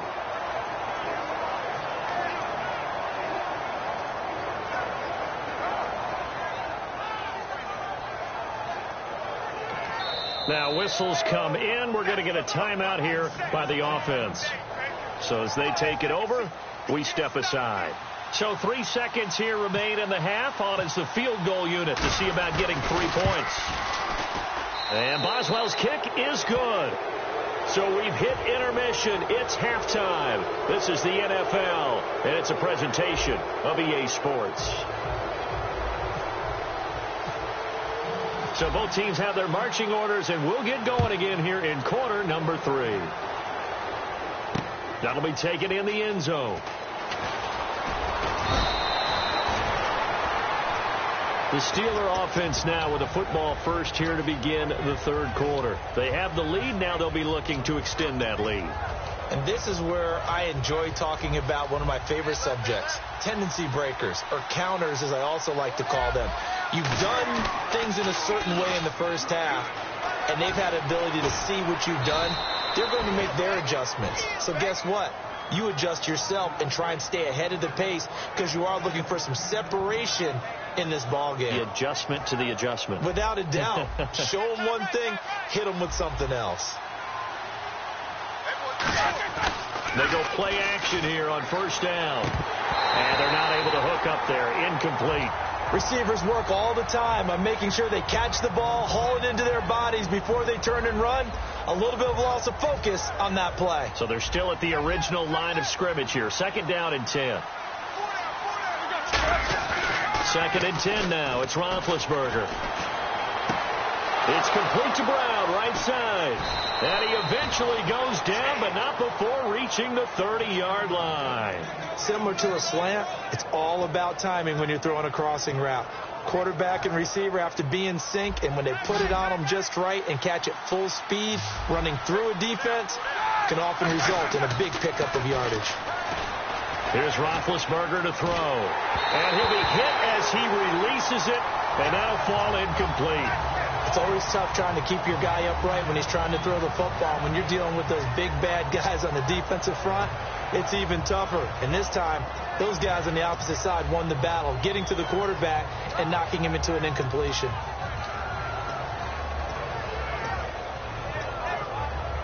And on 2nd and 10 now.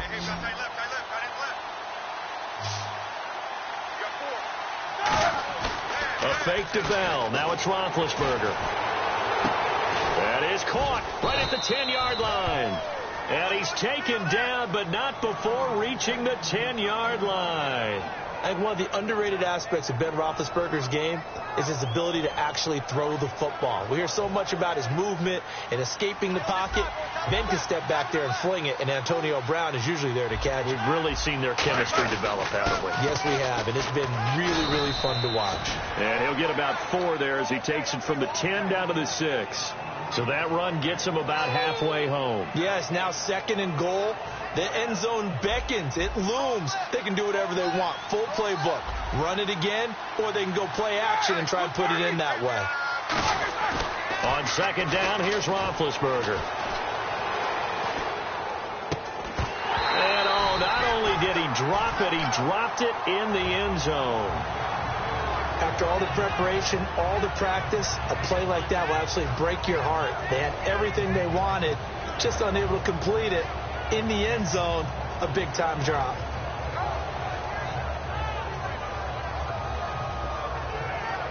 Six plays got him down here. This is play number 7, 3rd and goal. Here we go.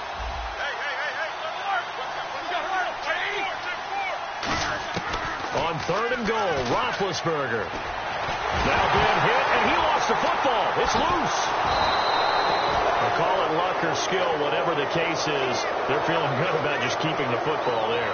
Yeah, the biggest thing that they're calling it now, our ball. I mean, they don't care if it was luck or skill. Boy, the panic that jumps up in your chest when that ball's on the ground, whether you get it or your teammate gets it, just as long as you maintain possession, that's all you're looking for. So the scoring drive encompasses 9 plays, but the net gain, 3 points. And you're going to have drives like that in this league. Sometimes you just got to take the 3 and move on.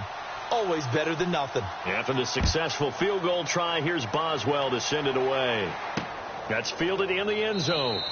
And no run back here. This will be a touchback, and it comes out to the 25-yard line. Now the attention turns to the Saints offense getting ready for their first possession of the second half. They trail offense, first time to touch the ball in quarter 3, and we'll see what they can do. And I can't wait to see what they have planned, because some teams script to start a half. Other teams just go nowhere to go here. He lost the football. And fortunately for him, he's able to get it back, but it will be a loss on the play.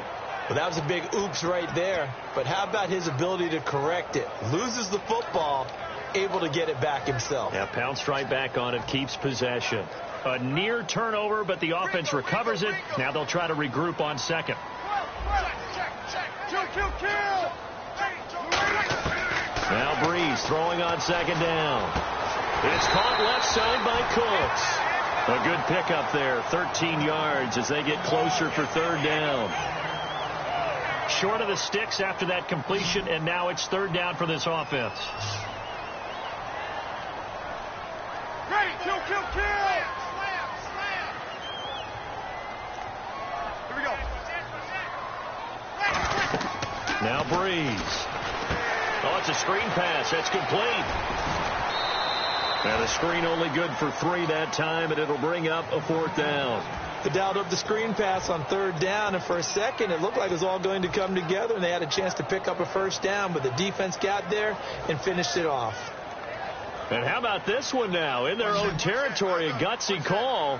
They're going to go for this on 4th and a yard. So here we go on 4th down with Breeze. And Thomas has it. And he brings this up to the 46. Good enough for the first.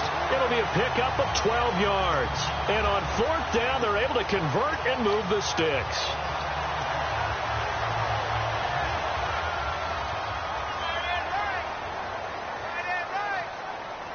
They come up with one back. That's Ingram.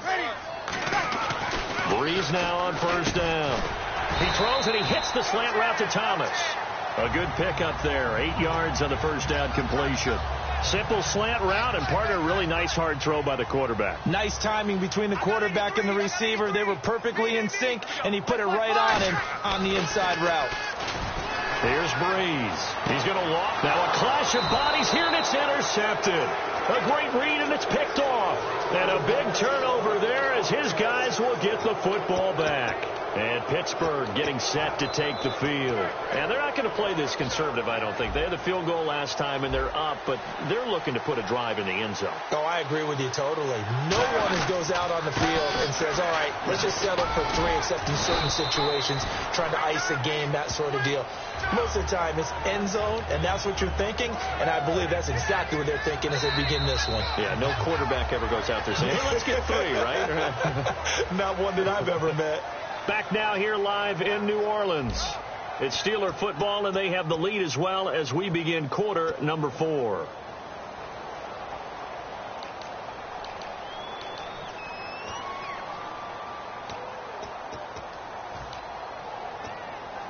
See if they stay on the ground for second down.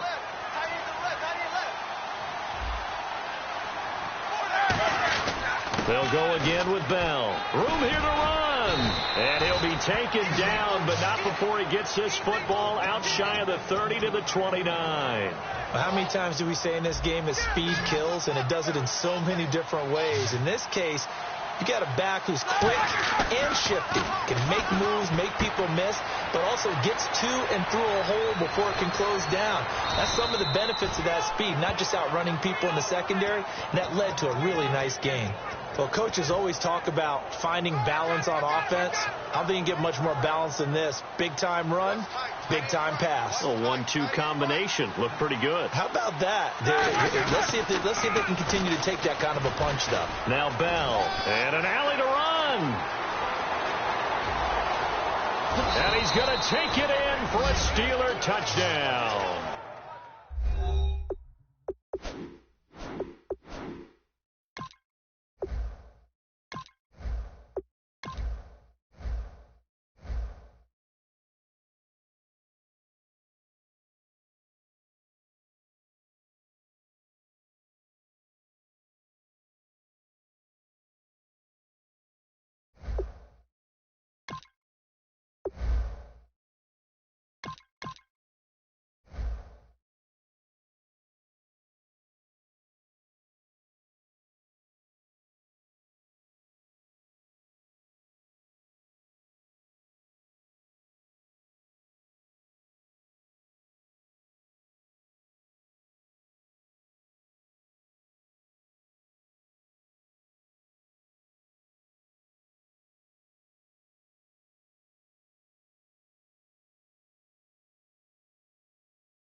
Hello, everyone. I'm Larry Ridley, and this is the NFL on EA Sports. Tonight's matchup features two quarterbacks who will be trying to lead their team to victory. It's Breeze's Saints going up against Wilson's Seahawks. So let's get you up to CenturyLink Field in Seattle. On the call, here are Brandon Guyton and Charles Davis. Thank you very much, Larry. We are here on a beautiful afternoon for football. Today, we've got a good NFC matchup on tap between the New Orleans Saints and the Seattle Seahawks.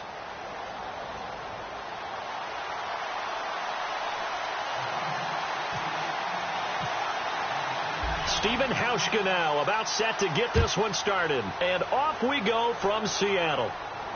This is taken about 7 yards deep. And no run back here. This will be a touchback, and it comes out to the 25-yard line.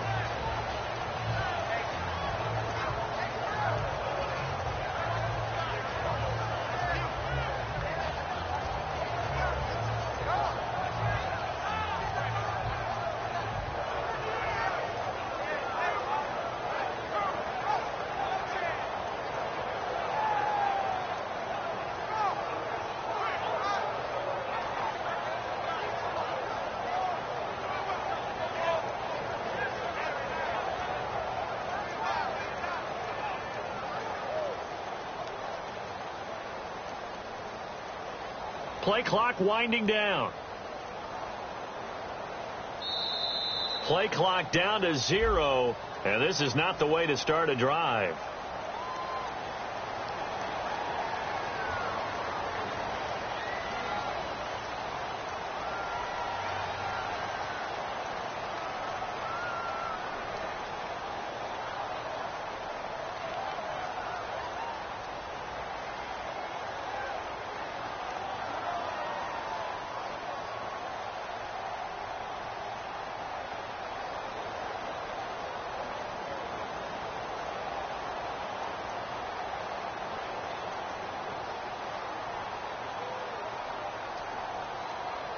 The play clock's running down.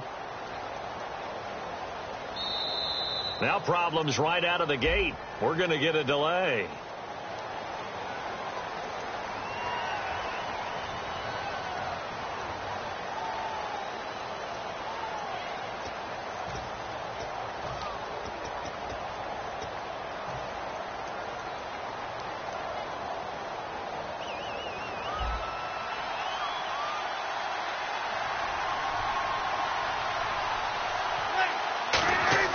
They go play action here on first down. He's got time. Oh, he's going to air it out right away.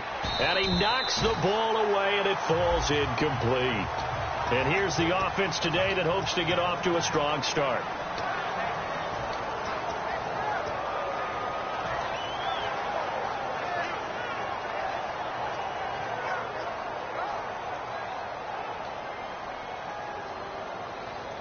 Unable to connect on the first down pass play. Now it's second down.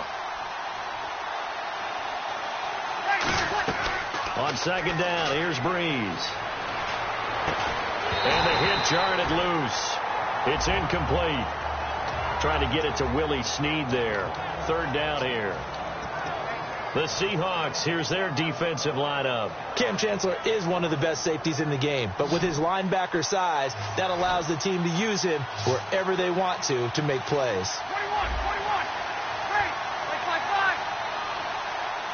Here we go. Hey, yellow lady. On third and long, it's Breeze. He's going to fire one deep. Oh, this is taken in. It's complete. A gain of 26 on the third down conversion.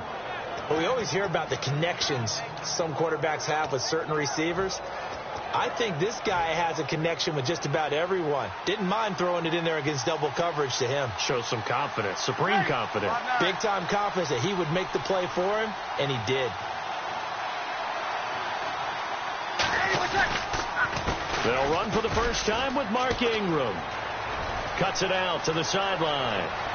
There goes Mark Ingram. And he just falls short down at the 1-yard line. Big run on the opening drive, and they better watch out for this guy or it's going to be a long game. Back when I played in our scouting reports getting ready for games, we put stars next to the guys that we thought were the key players on the other side. There should have been 3 or 4 stars next to that guy's name. So after that big gain, let's see what else the offense has up its sleeve. Possible run anticipation. Here's the D-line sandwiches together. Now a play fake here on first down. Kobe Fleener, the tight end, his intended target. And now it's second down. Down here in the red zone, you know your tight end's going to be a favorite target. Couldn't hang on. And sometimes they just have to get out of their own head because they understand how tight windows are there and how many bodies are there. And sometimes they just overthink it and don't catch the ball.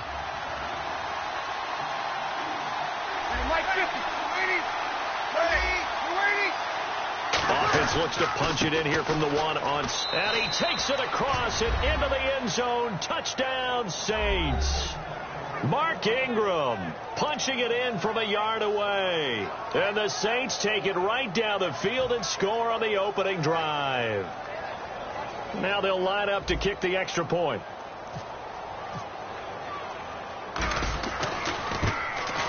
And it's good as the Saints have a 7-0 lead.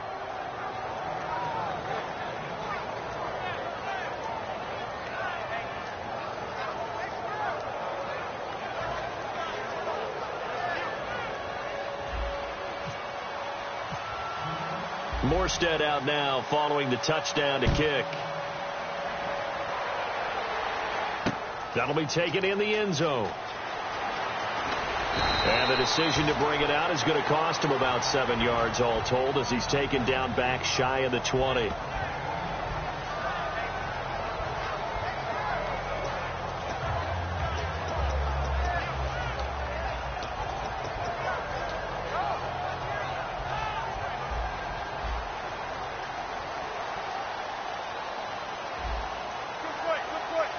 They come out here in the eye.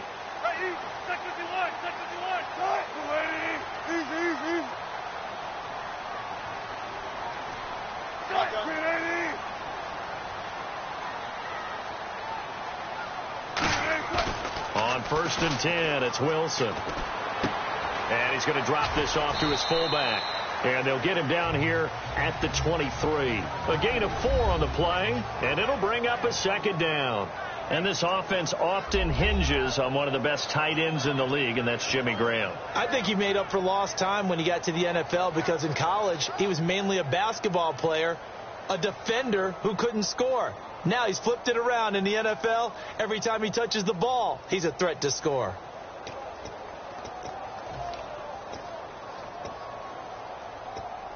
So they complete the pass, and now they face a second down.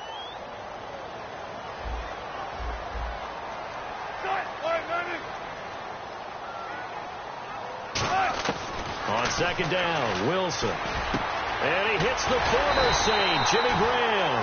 You know, Charles, for Graham, so much concern early in the season about whether he'd be ready to play this year, what would happen recovering from the tendon. Not only was he ready, he played every game this season for Seattle. And it wasn't just the injury concern with Jimmy Graham.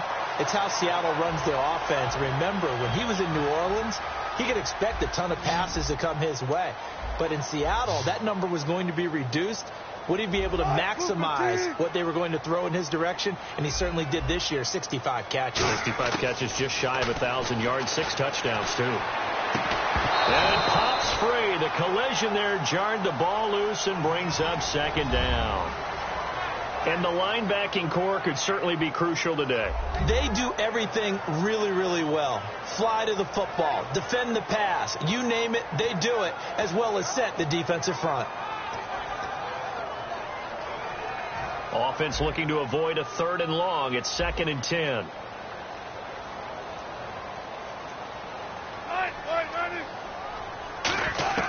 Second and 10. It's Wilson again. He rifles one that's intercepted. The linebacker, Stephon Anthony, with a pick. And his guys are going to get the football at their own 47-yard line. Out onto the field comes New Orleans. And now last drive so successful with the ground game, ending in a touchdown. Do you stick with that formula? That would be the #1 thing you would think of, but so many guys now would look at it and say, we've got them set up so well for play action. Now's the time to take a shot. Yeah. But, you know, there was a big-time coach in the state of Ohio who once said, if you throw the ball, if you put it in the air, 3 things can happen, and 2 of them are bad. He would have kept it on the ground. And that's the type of play that'll fire up a defense. Hold them to 1 yard on a first down run. It'll be interesting to see if the offense decides to press the run at all, or if they'll abandon it now after gaining only 1 on that play.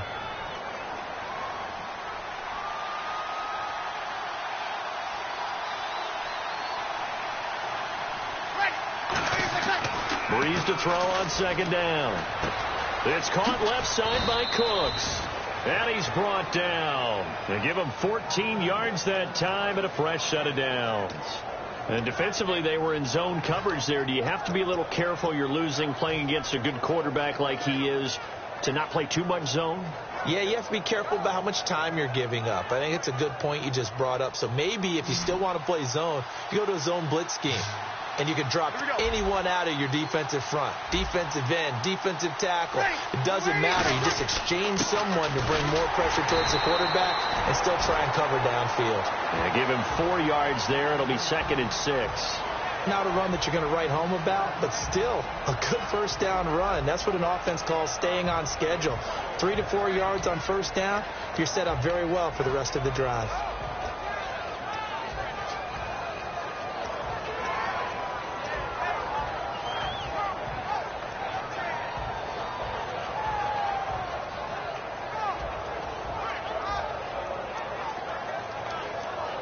And after the play on the ground, that brings up 2nd down here.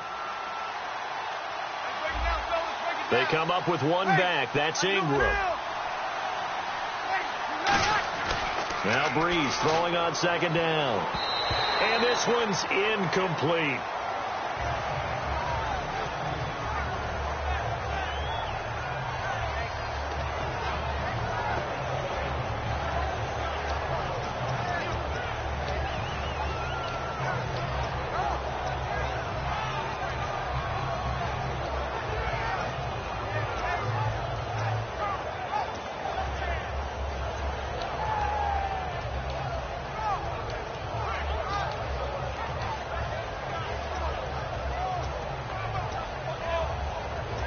Time running out here on the play clock. The play clock getting low, so Sean Payton says let's take a timeout. They'll have 2 remaining as we step aside here in this first quarter.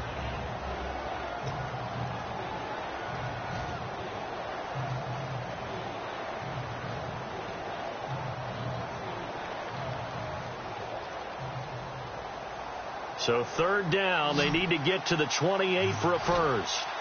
They come out 5 wide, 3 of them to the right side. Now Breeze on 3rd down. This is caught. It's Cooks. And he'll take it into the end zone for the Saints touchdown. Brandon Cooks, 34 yards. And the Saints add on to their lead. And it's good to make it 14-0.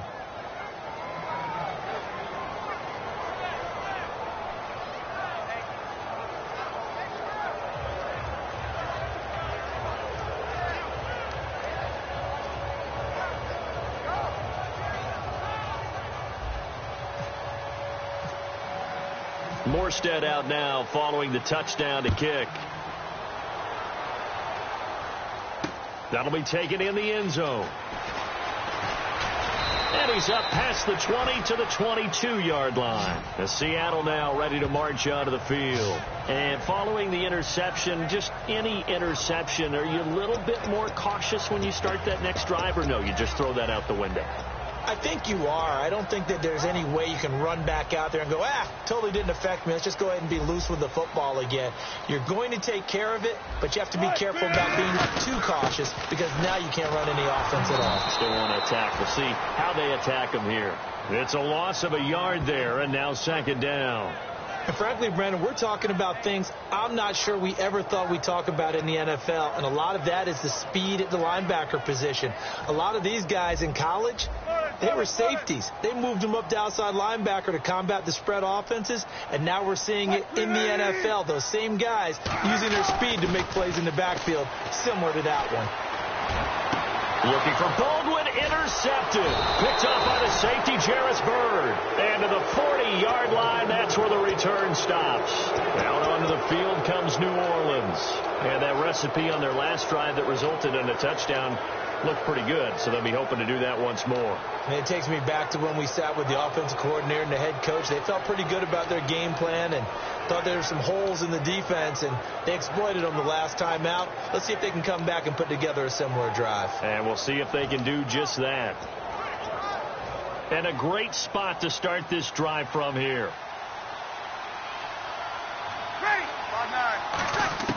So after the INT, it's Breeze. And Cooks has it over the middle.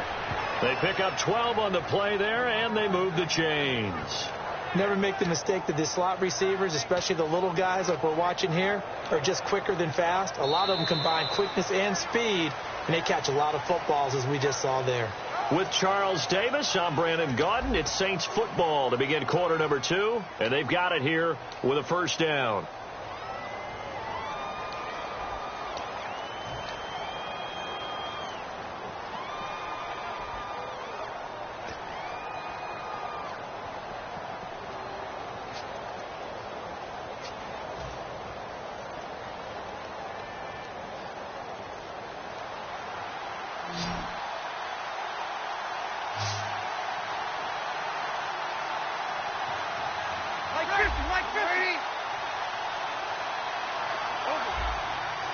They come out 5 wide, 3 of them to the right side. On 1st and 10, here's Breeze.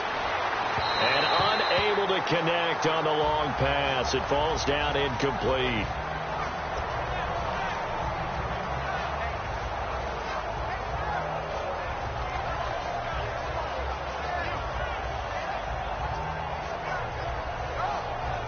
Second down now after the incompletion.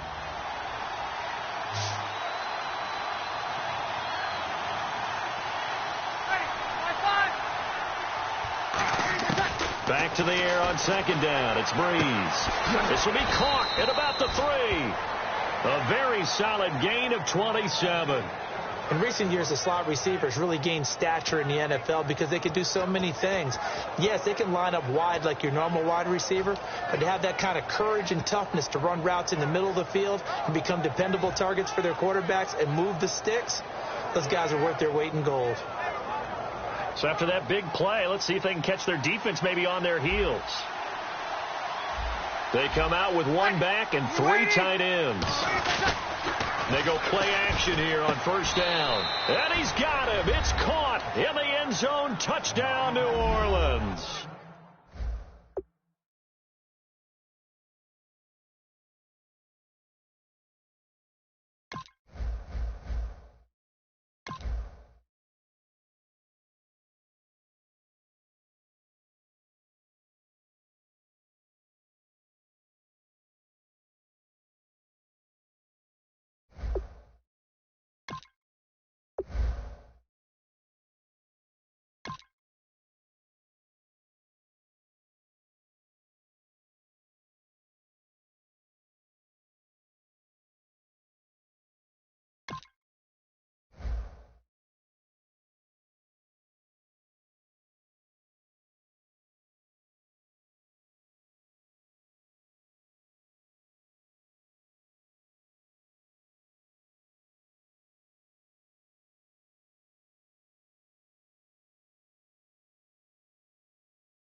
Hello, everybody. I'm Larry Ridley, and this is Madden 17 on EA Sports.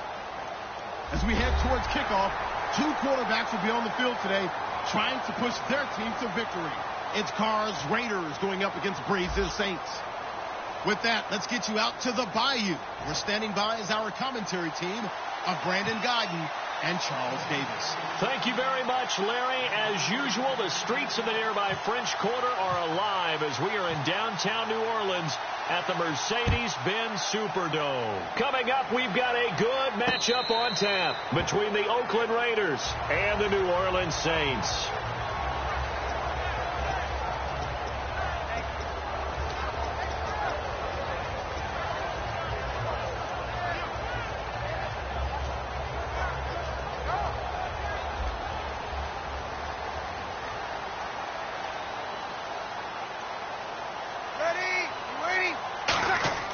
Now a play fake here on first down. Finding time. Oh, he's going to take a shot right away. It's caught inside the 25. A huge play there right off the bat. 54 yards. Well, we know he's got the speed there. He needed the speed and the hands. A great catch. And because of that speed, you have to respect it as a defender. So you have to either play off or make sure you're somehow in contact with him, and he's able to do exactly what you said. Use the speed to his advantage and go up and get the football. That's a big-time play right there. And able to break one tackle, but then quickly brought down. But a nice little gain. A good run there on first down, and it'll leave him with a 2nd and 2.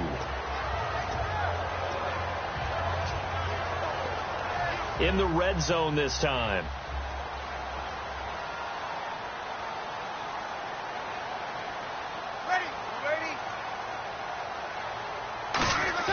Brees to throw on 2nd down.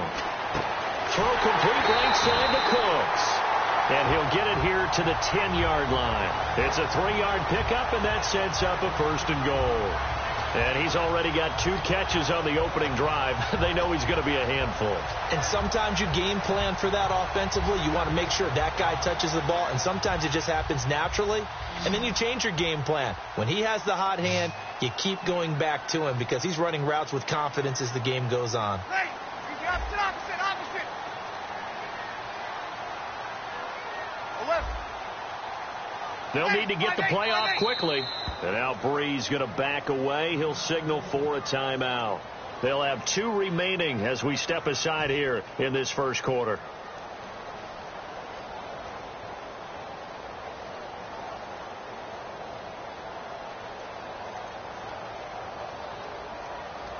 Fresh set of downs here. Over. Ready. United. You'll kill. Monday. Throwing on first down is Brees. Nothing on that one. It'll be 2nd down. And if this offense is going to flow today, certainly the running back will be a key piece. Without a doubt, because they asked their runner to not just do that, but to block, to catch, to help set a tone for their offense.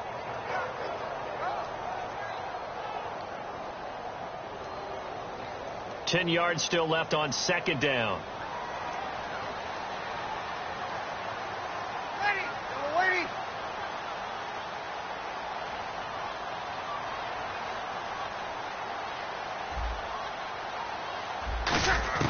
Now Brees throwing on 2nd down. That's caught. It's Thomas. And he's going to be brought down just shy of the 5 at the 6. That catch good for 5. It's 3rd down. And we take a look now at the defense for the Raiders. Dan Williams might as well change his name officially to Big Dan Williams. A monster in the middle, holds down the run game against any team. Can this defense get the stop on the opening drive? Here's 3rd and goal. Hey, kill. Ready. Brees now on 3rd and goal. And he can't hang on to it.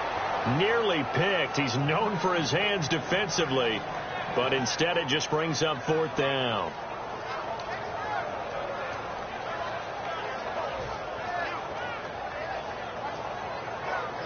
So now on 4th down, Sean Payton's going to turn it over to the field goal unit.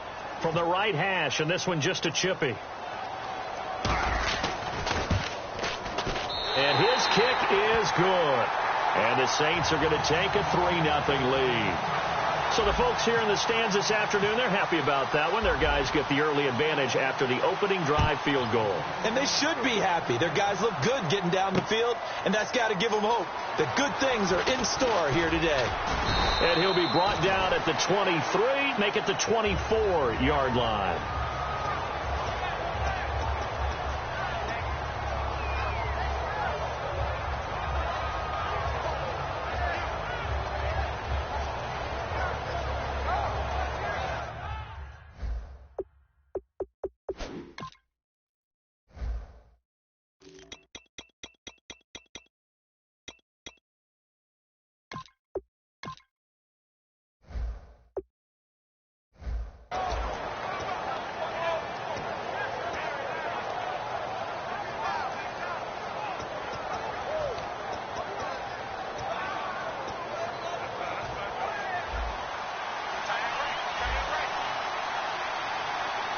They come out here in the eye.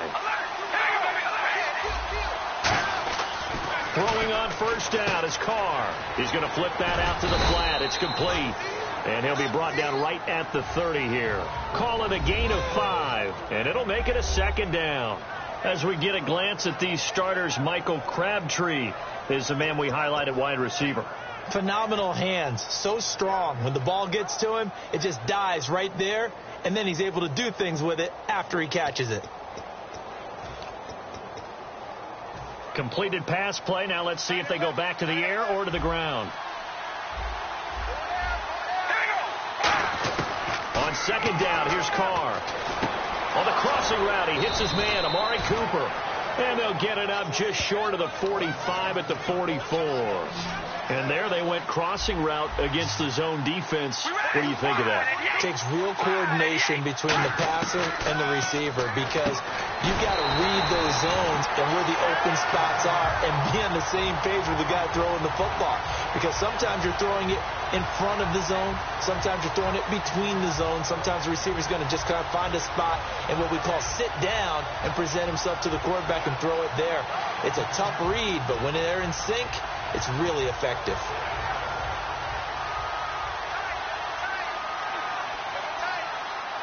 All right, here we go. Now a first carry for Latavius Murray. Trying to run inside, but nothing there. Call it no gain there, and now they're looking at a 3rd and 13. And here's a look at the defensive unit that hopes to halt this offense today. And with a 3rd and 13 here, the defense in a dime look. Shotgun now for Carr. And he's going to be out of bounds, but able to take it inside the 40-yard line. They call it a gain of 19, and it moves the chains. The goal of every offense is to move the chains, pick up first downs. A nice job finding an open receiver for a completion.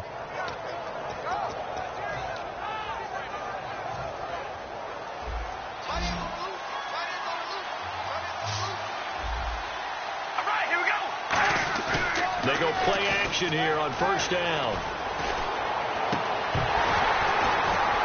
And his throw's going to be incomplete. Amari Cooper, the intended target. And it's 2nd down.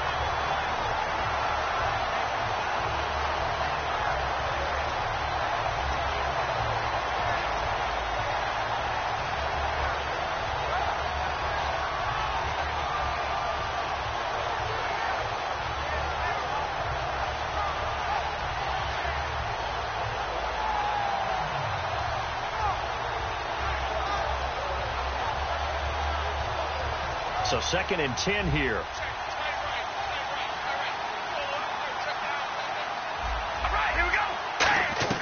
Now Carr. And this is going to be incomplete. Latavius Murray, the intended receiver, out of the backfield. And it's 3rd down.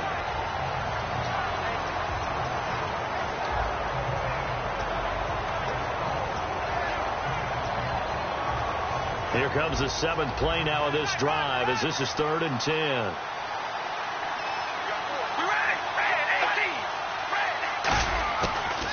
his car on third down. Looking for Cooper, and it's intercepted. A great read, and it's picked off. The Red Sea parts, and there he goes. And he will take this one home. It's a touchdown. Every now and then, those guys can get lost in coverage. Quarterback didn't see him, perhaps. But, boy, what a pick. And how about the run back? The call is to go for one and kick the extra point.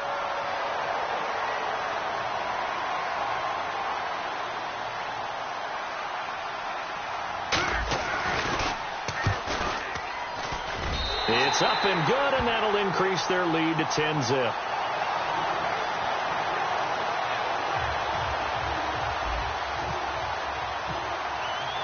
So they'll get another shot on offense following that pick six, and now the kick is away.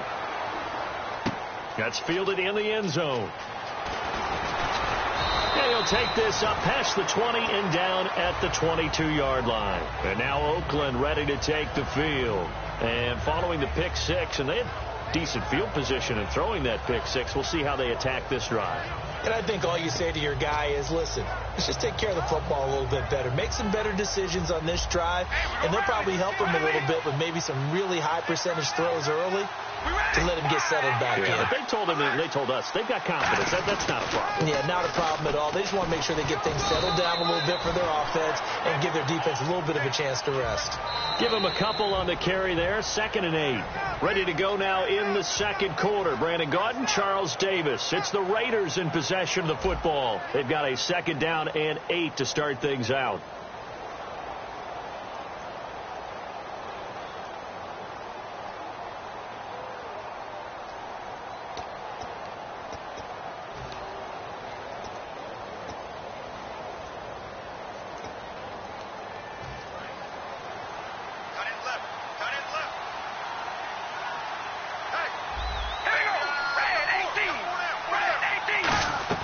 Again, it's Murray.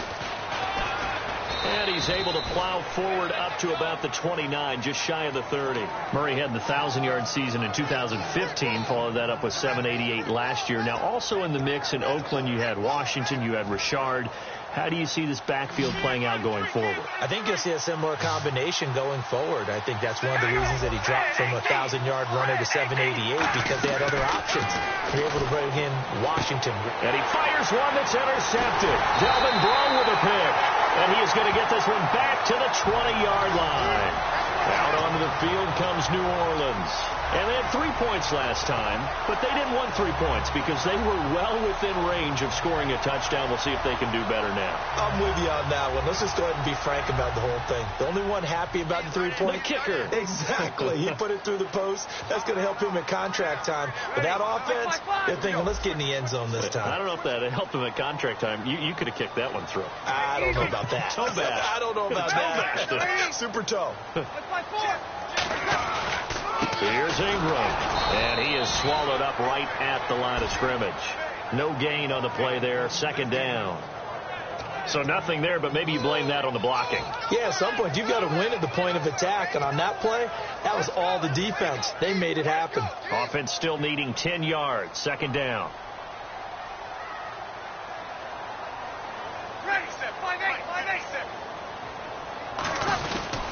A handoff. It's Mark Ingram. And once again, not much running room, if any at all. 1 yard, the official pickup there, so it's going to set up 3rd and 9. In order to play really good run defense when you're playing a 3-4, those 3 guys up front, the nose tackle and the guys they call the defensive ends, they're usually big people because they're going to have to eat up a lot of blockers because it's usually 5-on-3. And when they do their job well, guys who play on the inside, those inside linebackers, they're able to just roam and hit. Now they set up the screen. That's complete. Only 2 on the screen pass there, and it'll be 4th down. The screen was executed and completed, but where's the worry on the play? How many times is a quarterback going to get hit? Because offensive linemen have to do an acting job of making sure it looks like they're whiffing on blocks. But you got to slow them down a little bit, because if you don't, that's a lot of big guys coming at your quarterback in a big, fast way, and boy, he can get hurt. Play clock winding down. And this one is right through. And that'll push the lead up to 13-0. So after the pick, they can't capitalize for 6, but they do get 3. And I know in this situation, most of us want to focus on the offense. You know what side of the ball I played on. Let's give that defense a lot of credit, taking it over in a sudden change situation and shutting them down. This is fielded a couple yards deep. They'll bring it back to just about the 25, call it the 24-yard line. And now Oakland ready to take the field.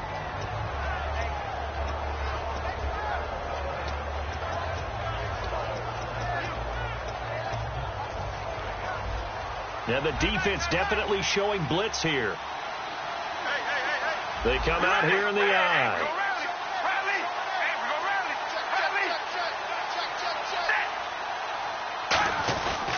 Here's Murray now as they run it to start the drive.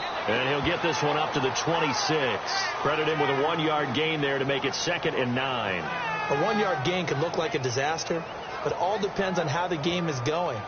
Is it a series of 1-yard gains running the ball? If that's the case, you might have to start thinking about throwing it a little bit more. But if it's just the occasional 1-yard run, hey, congratulations to the defense. They won that one. Come back and get them the next time.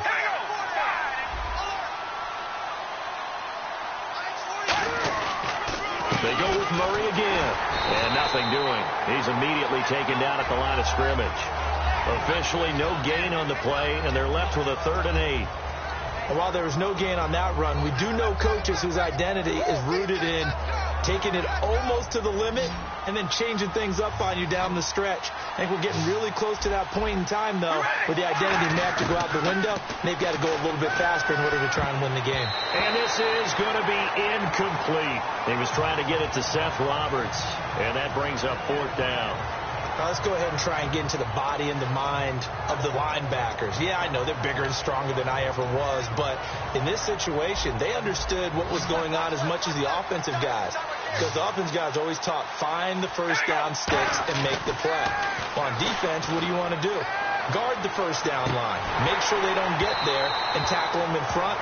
They were able to drop in their zone coverage, figure out where the first down line was, and end up making the play, swatting it away so they couldn't get the completion. Out is the Saints offense now as they get ready to take over here. And they split the uprights last time for 3. They've got the lead. They're not going to play this conservative. They're not hoping for another field goal. They're hoping for a touchdown. I'm with you on that one. I like where your head is. I like the way you're thinking because you're exactly right. Trying to sit on a lead and play that way, that doesn't work too well for most teams. Run your offense. Run what you do best. Exactly. Put it all the way down and try to increase your lead in a big way. And the best way to do it, touchdowns. 2 minutes remain here in the first half. We're back to New Orleans after this. 2nd down now after the pass completion. And the D-line pinching together must be expecting the run. On 2nd down, here's Breeze. Throw complete right side to Cooks. And he'll get him inside the 15 down to the 14-yard line. And a good quarterback facing zone coverage. If he has just a little bit of time to survey the scene, that's what's going to happen. No doubt about it. If there's no pressure, he's going to continue to pick them apart because he'll have all that time to find someone open downfield. He can only cover for so long. So maybe they want to go to a zone blitz scheme, get a little bit more pressure. Remember when Carolina did that against Denver? They lost the game ultimately. They dropped the defensive end out, and he ended up with an interception in that game in Super Bowl 50. Maybe some sort of scheme like that to try and get more pressure at the passer.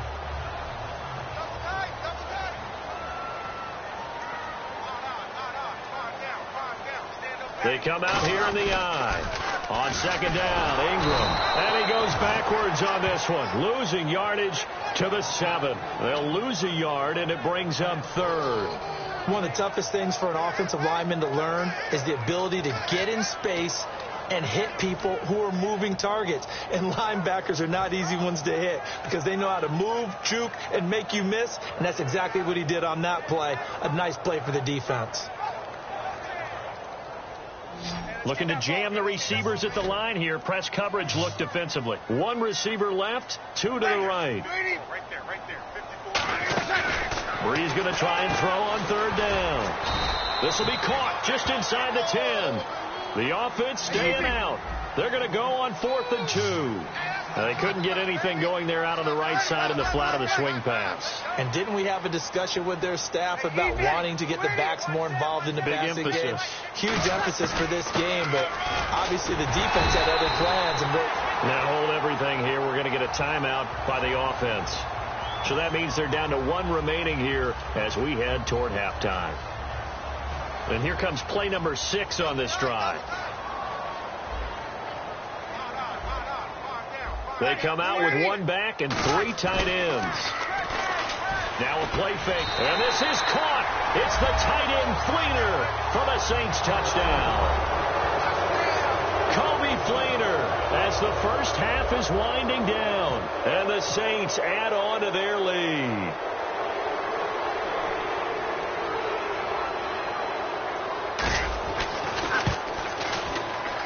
And that one pushes the lead up to an even 20.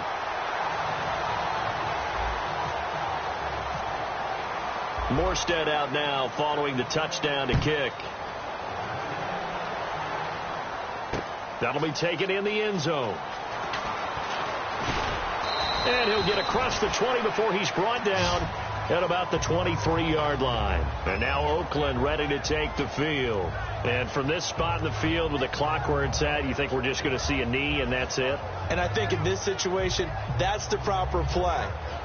But we do know there's some risk takers out there that may want to take one more shot before the clock runs out.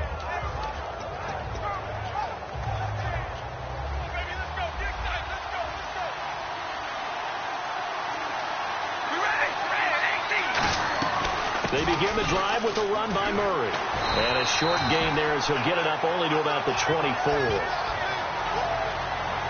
So 2 quarters down, 2 remain. Charles and I return after the break. And we welcome you back live now inside the booth alongside Charles Davis. I'm Brandon Gaudin, set and ready to rock for the 3rd quarter. Both teams appear ready for the fight ahead, and we resume action here in quarter number 3. That'll be taken in the end zone. And no run back here. This will be a touchback, and it comes out to the 25-yard line. Out comes the Raiders offense. They'll go on offense first to start quarter number 3. They come out here with a 0 on the scoreboard. What was said in that locker room? That's what I want to know. I would love to have been in there because we often have the feeling that there's a lot of shouting, screaming, people upset. But typically, halftime locker rooms are a lot more clinical than that. And in this case, are they upset that the plays weren't working because of execution, or did they think they were just bad plays to call? Yeah. We'll find out pretty quickly here if they feel like they had something going, but they just need to do it a little bit better or not. We'll find out. Here we go. Wide and yank. Wide and yank. And we go round it. On first down, Murray. And he's going to be met at the line of scrimmage and taken down. Officially no gain on the play, and it's 2nd down. No gain on that run, and while this team is down, they're not out of it by any stretch of the imagination. Maybe you just have to think about a different style of running in order to get this guy going.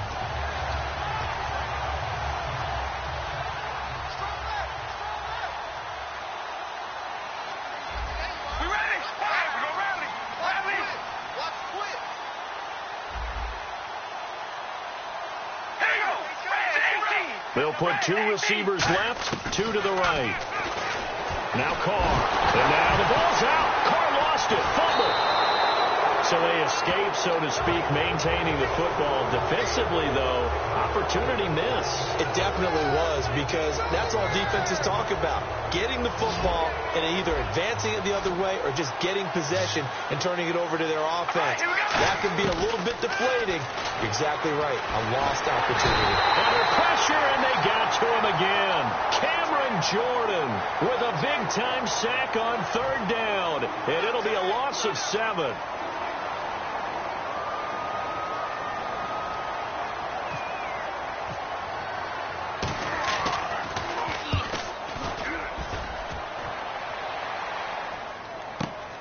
And this will be taken at the 13.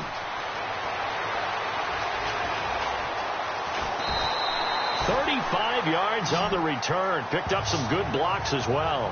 And the Saints will take over with a 1st down and 10. Now we take a glance at the offense as they work their way back out for their first possession of the second half.